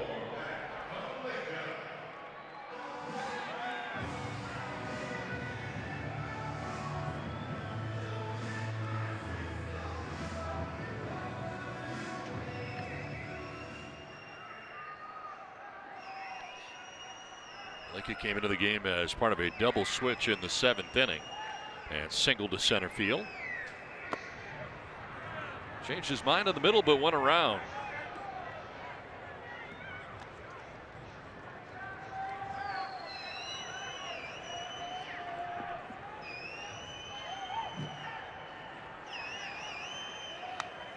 Foul back, 0-2. This is the pitch we've been waiting for all night.